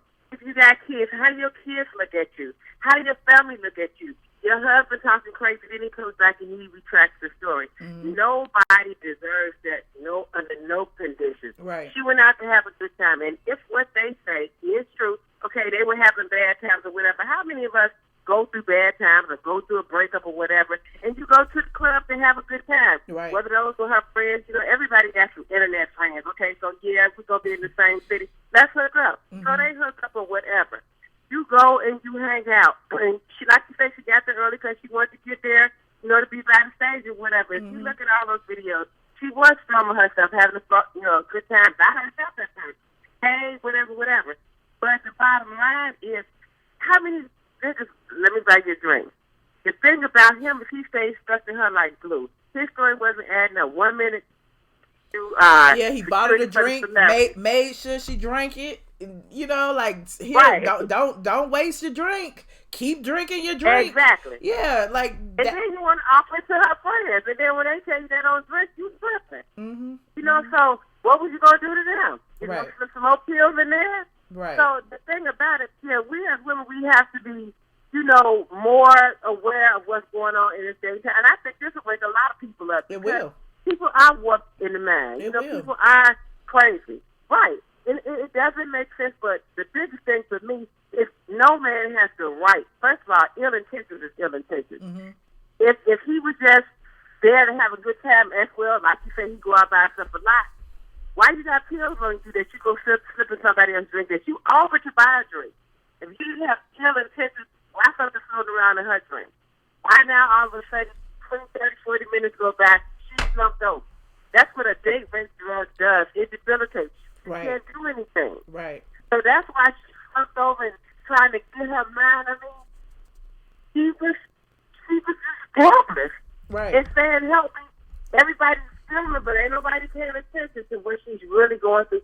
That has to be. And it was the perfect spot for his predatory behavior. He in the middle of a nightclub, people partying, there's a whole bunch of drunk and high people around. Hell, she just fit in with the crowd. And so, I mean, what he didn't bank on was, the friends and everybody else, noticing this shit actually happening on live. That's why he was looking at it and watching it over and over again when the friends got there, because he was hearing the friends saying, people asking, are you all right? People saying, what happened on live? Tell me. And then he was like, oh shit, what happened on live? So he got to look and make sure, they don't see everything. That's why he stayed behind it the whole time. She was holding on to that phone. She was live. It was taped. But could you actually see his penis going in her vagina? Probably not, because he made sure of it. But the assault, if she say the assault occurred and there's other videos now where we see something's going on, we see his hand below her dress, we see him sniffing or licking his fingers or whatever it is he's doing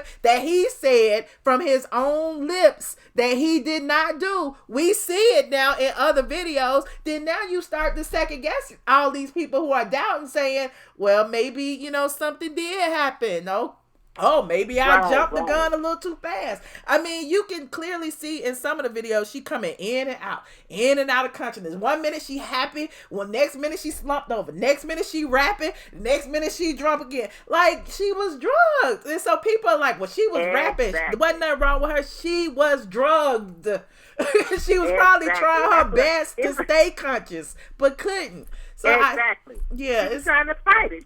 That's what I'm saying. People said, well, why would you go to a club alone and get drunk? And then it's one thing to get drunk, and then it's another thing to get drunk. And then she didn't know she was drugged. She had no idea what was going on with her. Oh Lord, I'm mighty tired. You know what I'm saying? I just took drinking this drink. You don't know what's in your system. She couldn't say, "Oh, I'm fighting this drug right now. Let me stay awake." No, y'all are all on the outside thinking, trying to think logically, but it's no logic to it. If somebody slips something in your drink in the middle of a nightclub and alcohol is involved, and man, it's just, I don't know, it just breaks my heart to just see the whole thing. It's just, I don't know.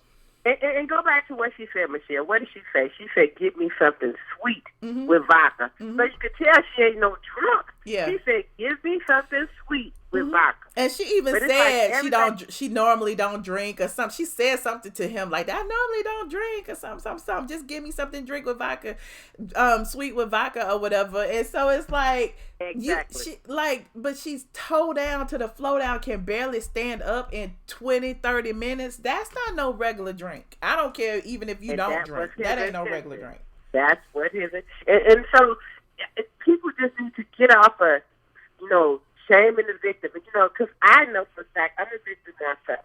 And it's sad that people take that route. And that's what's wrong with society now. They always want to shoot the blame. And for me, in my own situation, you always, you get that. But don't tell nobody this. Don't tell nobody that because it'll break up the family. It'll do this. You always want a man to be a man, but you always want to make the man be a person. You always want to protect him. But what about the victim? Right. You don't care what they have to go through as long as you protect that man who did wrong. Or a man is just being a man. What does that do? Raping somebody, what is that about the enemy? And we all want our black men to protect us. Like at the end of the day, he may have reminded her of her dad or her brother or her cousin. Like we all feel like this is a familiar person or whatever the case may be. And she was too naive. She was too friendly. She accepted a drink from a stranger. Too much information. It's still not her fault. That's for all of us when you go out to clubs, because general conversation, but general conversation ain't general anymore because it's predatory conversation. Because he got everything he needed to get up front. He knew that she was right there at that moment by herself. He knew that. He knew she wasn't from the area. She gave it everything. So then she drove there by herself. Can you imagine what may have happened if those girls never showed up and he had stuck by her side all the night? Everybody would have thought the same thing. Oh, they're here together. Because of what he portrayed. Right. So then she leave out the door trying to go to her car, then what? So that's what all of my heart goes out to her and every one of us. We all need to be aware. Right. Because as that lady said, everybody can get it. And that's right. Everybody can get it. Some form of whatever's going on, we all can get it. So we all need to be cautious. Ain't nobody safe out here. Right. Nobody's safe. Well, thank you so much, caller, for your input. I appreciate you. Thank you, Michelle. You have a good day. All right. You too. Goodbye. Ooh, y'all. Ooh, so many calls. Oh, my God. Should I take all of them? I've been on for 2 hours. Oh, my God. I was going to cry, but now I feel better. I can, breathe now a little bit. Caller 6228. You're on the line. Hello? Hi. Who am I speaking with? Oh, my God. This is Kimberly. I'm calling from San Diego. Hey, Kimberly. So I wanted to weigh in on the topic tonight about the female in the club, right? Okay. So the issue that I have with that is I'm understanding that, okay, she was drugged and all of these things, but if you're so drugged, how do you have the wherewithal to hold your phone up? I understand that she was screaming and she was saying, somebody help me, but you have to think about the ambient noise. The music was blaring. She perfectly had the camera held up in such a way to where the viewers on Facebook could hear her screaming help, but I doubted if the people that were standing 2 feet next to her could hear it. So the thing, I was watching her brother's live, her biological's brother live video on Facebook. He went live, and he was saying that she was lying. And I'm like, okay, if this is your biological brother, what tea does he have on you to even think that you would fabricate something like this? But even before watching the live, when I saw the video myself on her page, it just seemed in some ways inauthentic to me. And I'm not trying to blame the victim or anything like that, but what about the victims what about the videos that came from the bystanders? They seemed inauthentic too. No. And when I don't doubt that anything happened. She was holding her phone. And I do. People hold their phone in their sleep. Like we are a country of people who we don't leave our phones anywhere. We got our phones everywhere we go. We got our phones in the bathroom. We got our phones in the tub. We got our phones in the pool. So her holding on to that phone was like her purse that night. She just got the phone in her hand. So why is that a issue? I mean, but the way, see, I'm not really buying the fact that her body was so limp and that, she just lost all muscular control, because how is it that you're holding the phone up to your face, talking in only a tone that the viewers on Facebook could hear, but not the people around you? Keep in mind, she was, and again, I know it sounds like I'm blaming the victim, but I hope that I'm not coming across that way. She was twerking on stage in front of the entire club with no panties on. But she was coming in and out of consciousness and all night long. People have sex in the club. But she was coming in and out of consciousness all night long. No. See, that is the thing that I'm not really buying, because I don't know how date rape drugs work exactly, but it's the same form of any type of anesthetic that you would get to in the medical setting.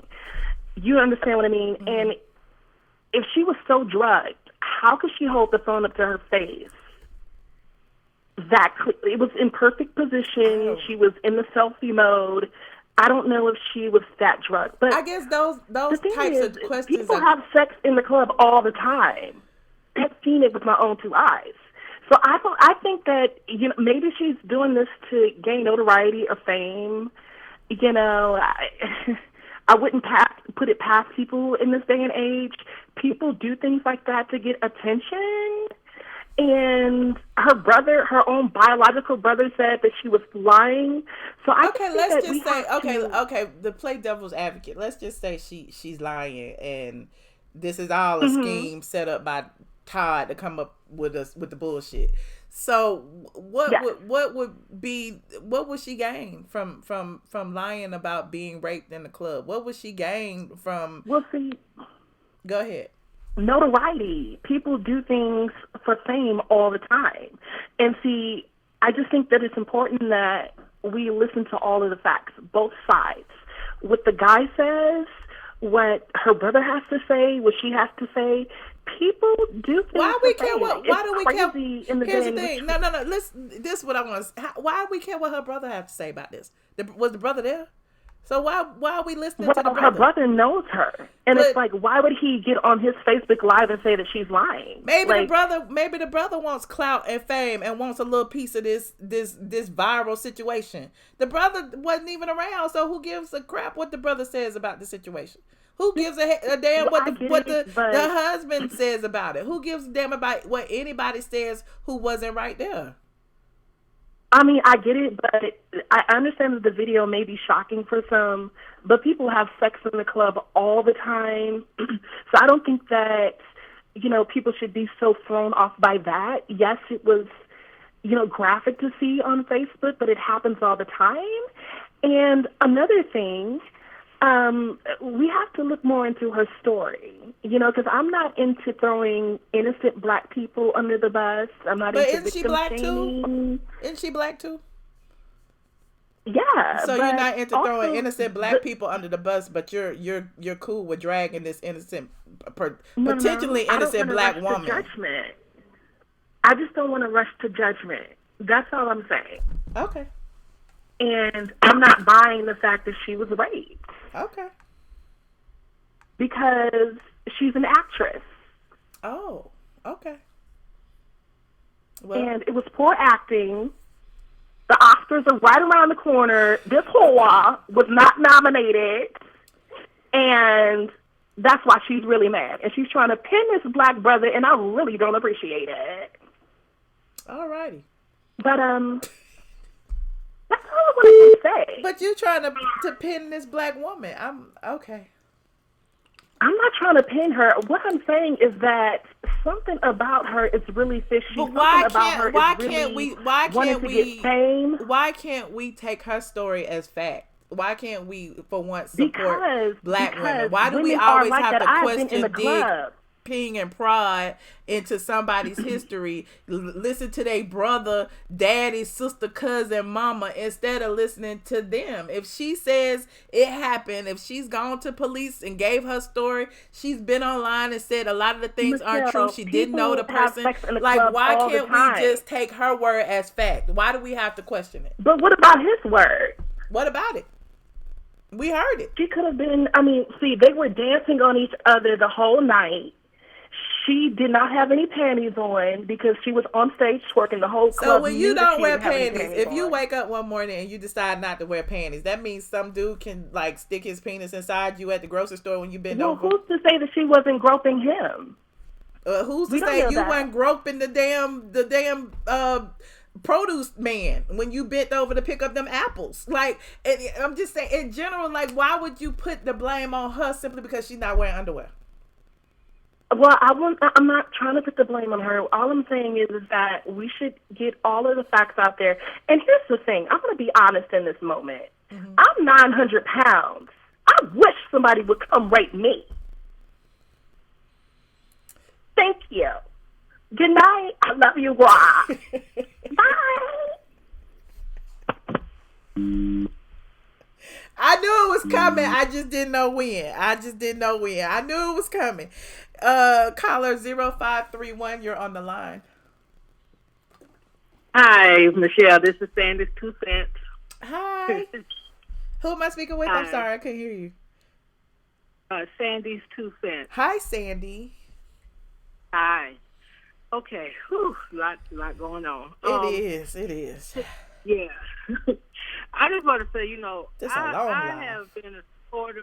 I have been a supporter of Black Lives Matter, but due to how Black women and girls have been treated by the Black community lately, I'm about to get off the Black Lives Matter train because it's like clearly Black girls and women don't matter to many in our community, and we should never complain about how white people only see what they want to see in spite of evidence to the contrary. Because our community does the same thing each and every time when it comes to Black girls and women. I agree. They do the same thing. So, it's like we are determined to make our Black women and girls whole and deserving of this mistreatment, similar to how white people are determined to make us thugs when we are murdered by cops. Right. It's the same thing. We're doing the We same do it to thing each to other. ourselves. Right. Yes, this lady was clearly drugged. But, the way I see it, drugs or not, we want to talk about her dress, her behavior. I mean, tell me that that's not like us sounding like our own oppressors. Yeah, it does. It's Which is one reason why I try to ride so hard, a little bit hard, for subjects like this. And then as soon as I do, people like, you playing the victim. I'm not playing the victim, but in some cases we are the victim. And if we are the victim, why should we question the victim as if it's the victim's fault? Why do we always do that? Like, it just... It is so disturbing to me, though, that we're so insensitive. We have a very determined insensitivity, though, when it comes to Black girls and women. Right. Because, like, all these dynamics we're talking about right now, when a Black person gets shot by a cop and white people say, well, why did the Black man run, or why did he act less suspicious? We are all outraged. We don't even second guess it. We don't question it. We are pissed. Right. Okay? But now look at what we're doing in situations, all the situations lately with Black women. We don't do that. We turn around and apply the same treatment that we get upset with the white community for doing to our Black men who are shot and murdered by cops and women, or killed by cops in their custody, like Sandra Bland. We are outraged by that, and if they start looking at their history or their past record, or where did they go to high school, or what, we get outraged. But then when it comes to Black girls and women, we do the same thing. Yep. Because what difference does it make? And then when I listened to his interview, when he interviewed with that blogger, and he was like, "Well, she got a husband. She was into it with her husband. What her husband got to do with you being accused of rape?" Like, what the fuck that got to do with anything? Right. Like, I mean, my thing is, he didn't even feel bad about this girl being clearly inebriated, not being able to dang near stand up on her own. He too busy laughing and talking about she didn't have on no panties. Like, I'm like, it's just unfortunate. Like, you treated this person like she was a piece of meat, and it was funny. And now that you're being accused of rape, now all of a sudden you trying to victimize her even more. Like, it's I don't know. And the bad thing about it, and I want to just keep equating it to like how we react when it's the white cops or some white people doing something, how we seem to be able to get on the right message, but we're just struggling so bad in this area. Just like how that guy did that, like how he's trying to defend himself and make her like she's the hoe, she's the person, she's the whatever that's wrong or whatever.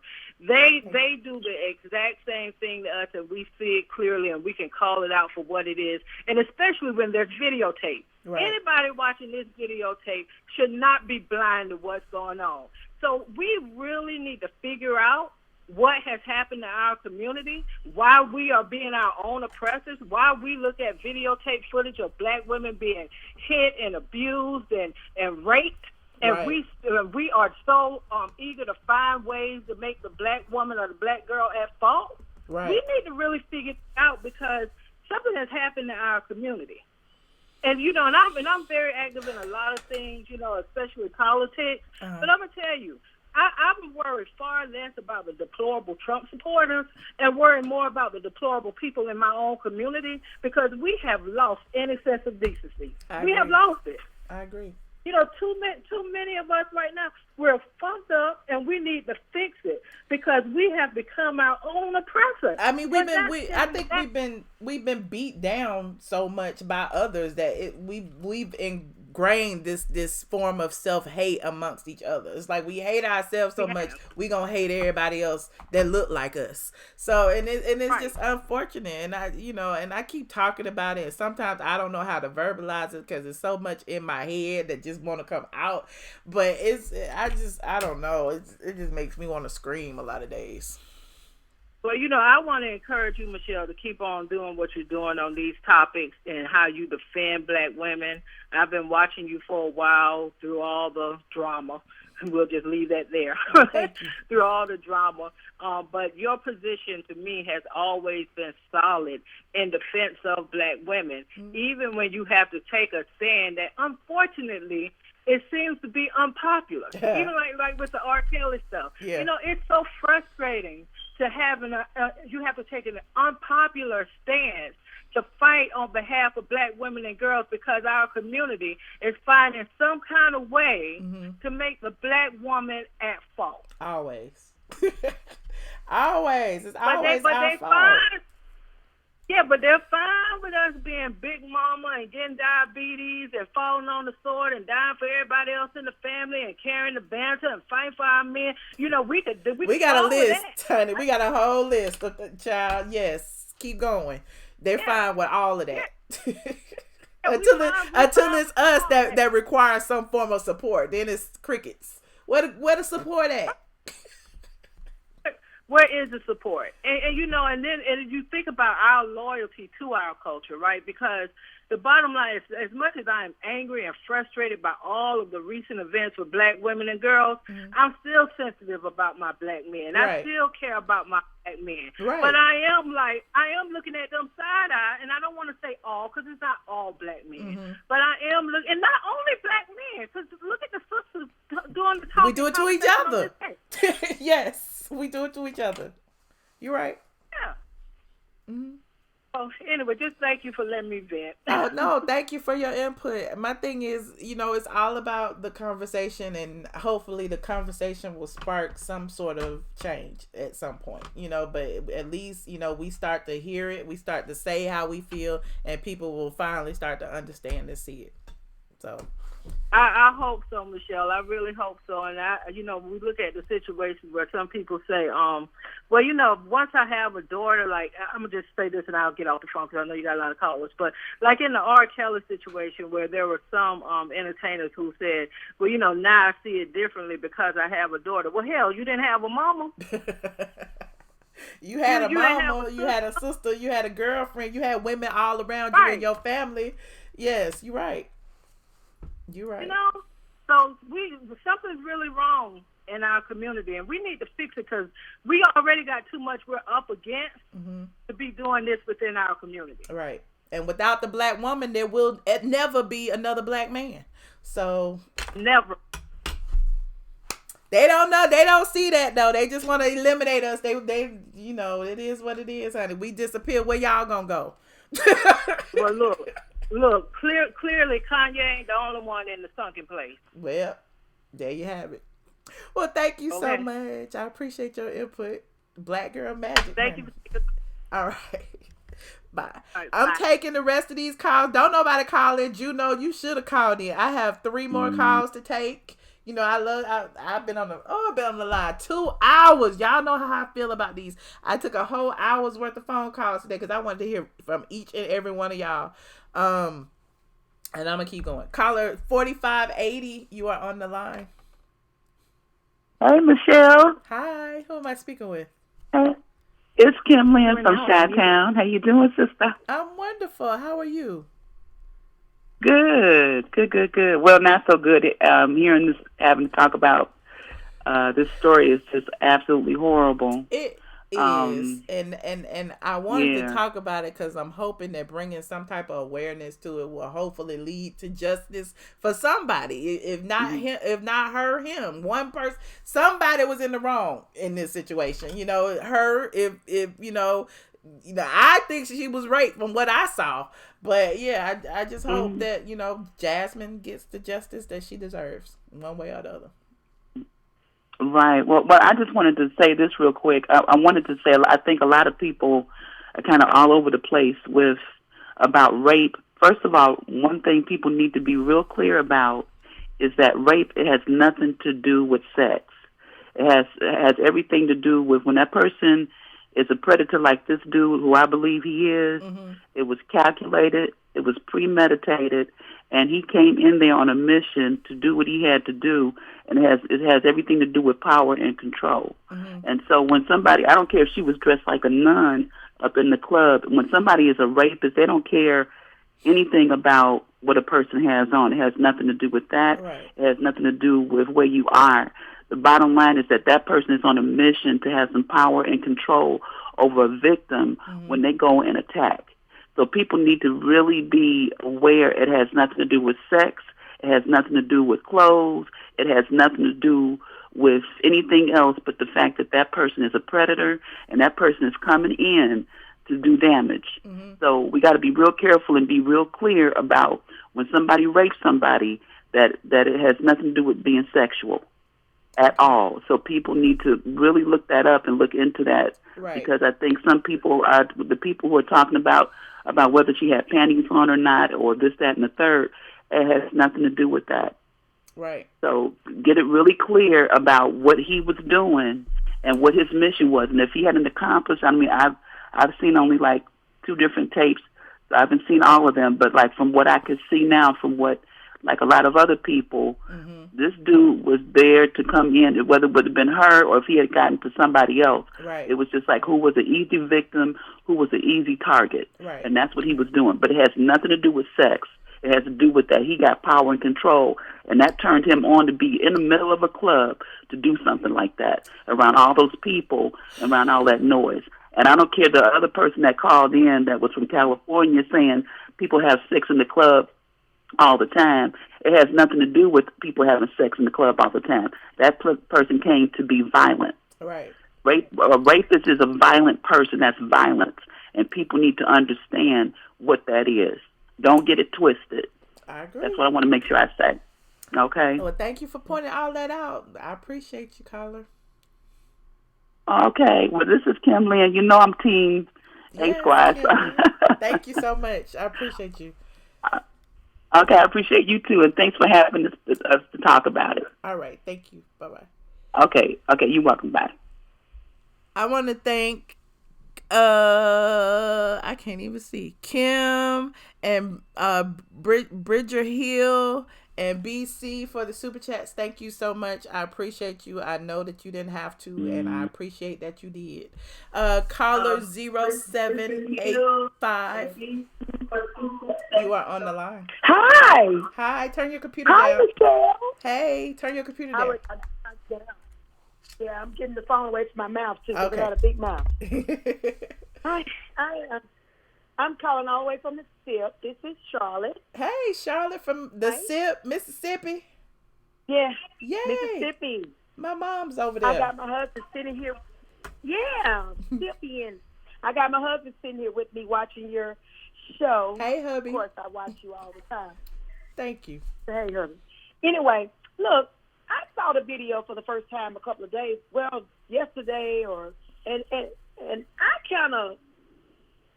kind of confused too because it looks like he raped her, and I can understand how you got people on both sides because my first intake was, is this a joke? I mean, with social media now, you see so much, and I think social media has just made most of us numb. Yes. Because you see so much, Yes. and you see people doing so much for clout, for clicks and views, and sometimes you be like, is it real? Right. Or then you find out, oh, this is a joke. Just like the young lady that was with the Dr. Phil. It was like, then you find out, I knew that wasn't real, but a lot of people thought it was real. I mean, she did that for likes and clicks and views, and and what was she to gain out of that? Nothing. She just wanted attention. That's true. Not to say that this girl wanted attention. But I don't know who gonna lie about being raped though. I mean, lying about wanting to be a white girl versus I mean, I don't know that. I feel like we hear stories where people are acquitted. Yeah. Where men are falsely accused. Not saying in this case that he was. Right. But I can understand the people that stood around videoing that they probably didn't realize. They probably was confused too, because if I see you, on the floor with the dude all night and y'all doing this and grinding this and that and you grinding it, they grinding and y'all, they was very and they were together all night long and all of that, but and twerk, twist. I wouldn't know. I'd be like, damn, is they having sex on the floor? But that's the point. That's kind of how we allegedly, if he did rape her, I mean, that's still all a form of predatory behavior. Like, he wanted people to think that was his lady, that was his girl. He was with her all night long. He was clutching her neck like, that was his damn woman. He had already staked his claim. Even when the friends got there, they were confused. They was like, they was together. I seen them on live earlier. I saw him when we got there. I just assumed that she knew him. And then when she say she didn't and she was happy to get away from him, then all of a sudden he trying to even form the narrative with her associate saying, how you gonna tell them we don't know each other? So I mean, that's how I saw it. But again, I don't have all the facts, but this is just from the facts that I mean, so I can understand why people didn't come. It was nothing to come to her aid about, because they didn't know. They didn't know she was in trouble. Right. You don't know it. And then with this generation, everything has changed. I mean, I'm over the 40 club, so I'm looking at the stuff that they do now. Our club, in my younger years, and I still periodically go, but in my younger years, I was in club 15 years straight, from Thursday through Sunday, faithfully. Mm-hmm. One thing we didn't do, if you didn't go to the club by yourself, number one. Right. It was always me and my clique. But we went everywhere together once we was on the inside. But these type of things could have happened to me and to many of us, because I can't even count the times that I've gotten, intoxicated in the club and fell asleep. But I had a team of friends around me that fell asleep, girl. That type of stuff wouldn't have happened. Right. You didn't go to the restroom by yourself. Right. But so even with that, there have been times like when you got a little older and you got a little cheddar, especially in Atlanta. I'm telling you about my Atlanta friends. We don't like to ride together. We all got fancy cars. We like to floss in our own cars, and we gonna drive ourselves. So girl, you meet me there at whatever time. And it's kind of, I don't know what their situation was, but they told her to meet them there, but she got there uber early. Maybe she didn't want to pay to get in. Maybe it was free before a certain time. I'm gonna get there before they start charging a cover. You know what I'm saying? You come at midnight when it's $50 to get in, but I ain't got $50, so I'm gonna come at 9 when it's 5. So you never know what the situation is. I'm not gonna blame her for coming to the club by herself. I've been places by myself, but I didn't expect to be there all night long by myself, and she wasn't there all night long by herself either. But even if she was, she still don't deserve what she got. No. She don't deserve it, but it's a teachable moment. Right. If you're gonna go by yourself, you need to be. You need to be on your P's and Q's, and don't be. Make the bartender pass you your drink. Right. You need to buy your own. You need to go from the bartender hand straight to yours. Your eyes don't need to never leave that drink. Your hands don't need to never leave that drink. If you're gonna go on the floor and finish your drink, go on the floor. Right. You just have to. You have to be extra cautious. If you're going to, being a young woman, an older woman or whatever, and you out by yourself, you have to be extra cautious, because, these people are out here. Right. No matter where you go, they're here. And they're not going anywhere. So, it's confusing, because you just you don't know. Right. You don't know. I mean, she was hollering help, but to us, if you're looking at the live, she's saying she's screaming help. In the club, she ain't screaming. It's right. She. So who cares? Right. The person next to her couldn't have heard that. But yeah, she had the phone close enough to her mouth that she could hear it. Because, hell, she was bent over. You know what I mean? So, I mean. But again, one other thing my husband brought up, because he was talking about, I was telling him about the husband call, the husband live and what he had to say. He was saying that's why you never give a person that type of power over you. Right. Trying to get a person back and pay a person back, it never works out. It always backfires. And someone was saying she was angry. She was trying to pay her, make her husband jealous and do all of this, and it backfired. She gave him too much control over her to where she probably did things that she wouldn't normally do. Like she said, she don't drink, she don't smoke.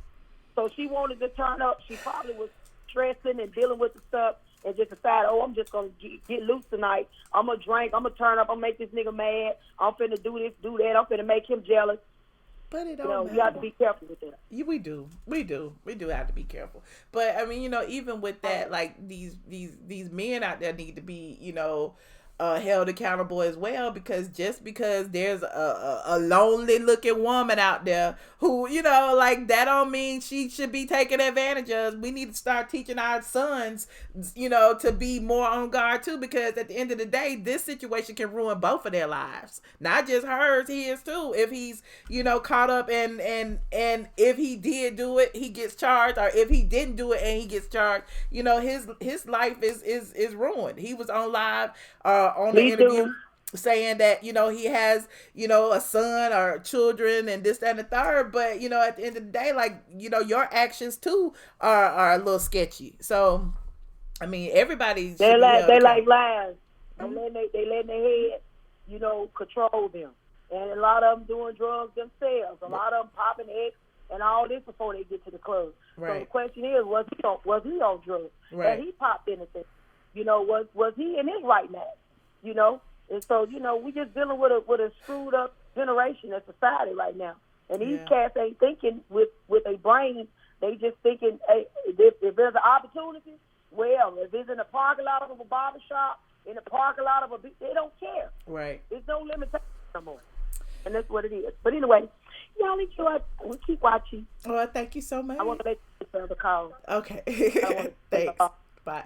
Someone asked in the club, in the chat, if the club had made a statement. Yes, the club has made a statement. They have said that they are actively, they were made aware of the incident and that they are assisting law enforcement with their investigation. City of Atlanta made a statement and they said they are actively investigating this situation. If you rewind to the earlier part of this live, I played an interview from the alleged suspect. Dominique Williams is his name. He says he didn't do nothing. His hand stayed above her waist, but other videos have now surfaced from around, bystanders that shows his hands was down and she was slumped over. This story, I mean, I don't know if it's going anywhere anytime soon, but let me take a few. Look, I don't know if I'm taking all. Let me see. I got 7 more minutes. Caller 6153. You on the line?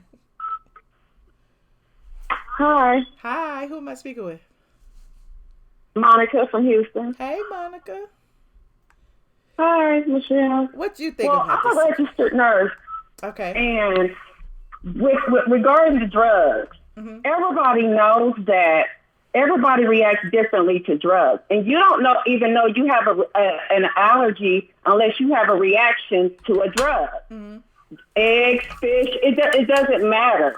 So she's not going to act the same as anyone else. I don't understand why everybody's having a hard time trying to figure out her behavior when she was under the influence of drugs. Right. You get what I'm saying? Right. Like, and why do we as black women? It's our fault because we don't stand up for one another. Right. We are the only group that we have to break everything down. You know what I mean? And we divide on everything. Other groups, they stand up and they ask questions later. It doesn't matter if they like the person or not. Even for instance, when you come on and say, this has happened to me, this YouTuber said this, what do we as black women do? We divide. We still go support them. We don't stand for anything. And until we do that, we'll still be the most underserved community. Right. We will. I agree. We need to stay ready so we don't have to get ready. That's what I keep saying. If somebody is on YouTube talking about another black woman, shut them down. We don't need to watch that, okay? Right. Because they're talking about us. If they talk about one, it's all of us. This is a fight for all of us. This didn't happen to me, but it's all of us. Woo! You just said a mouthful, because that's how I've been feeling for the past year. But at the end of the day, other communities, you already know the black man gonna stand for the black man. The LGBT community is gonna stand for the LGBT community. And let's see how they stand up for black women right now, because we're their biggest supporters. That's what I was just about to say. The black woman right now. The black woman is gonna stand. You run and you support.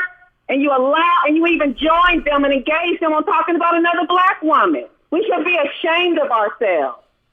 And this is what happens. This is what happens when we don't put a stop to this. And until we come together and put a stop to it, this kind of stuff is going to continue to happen.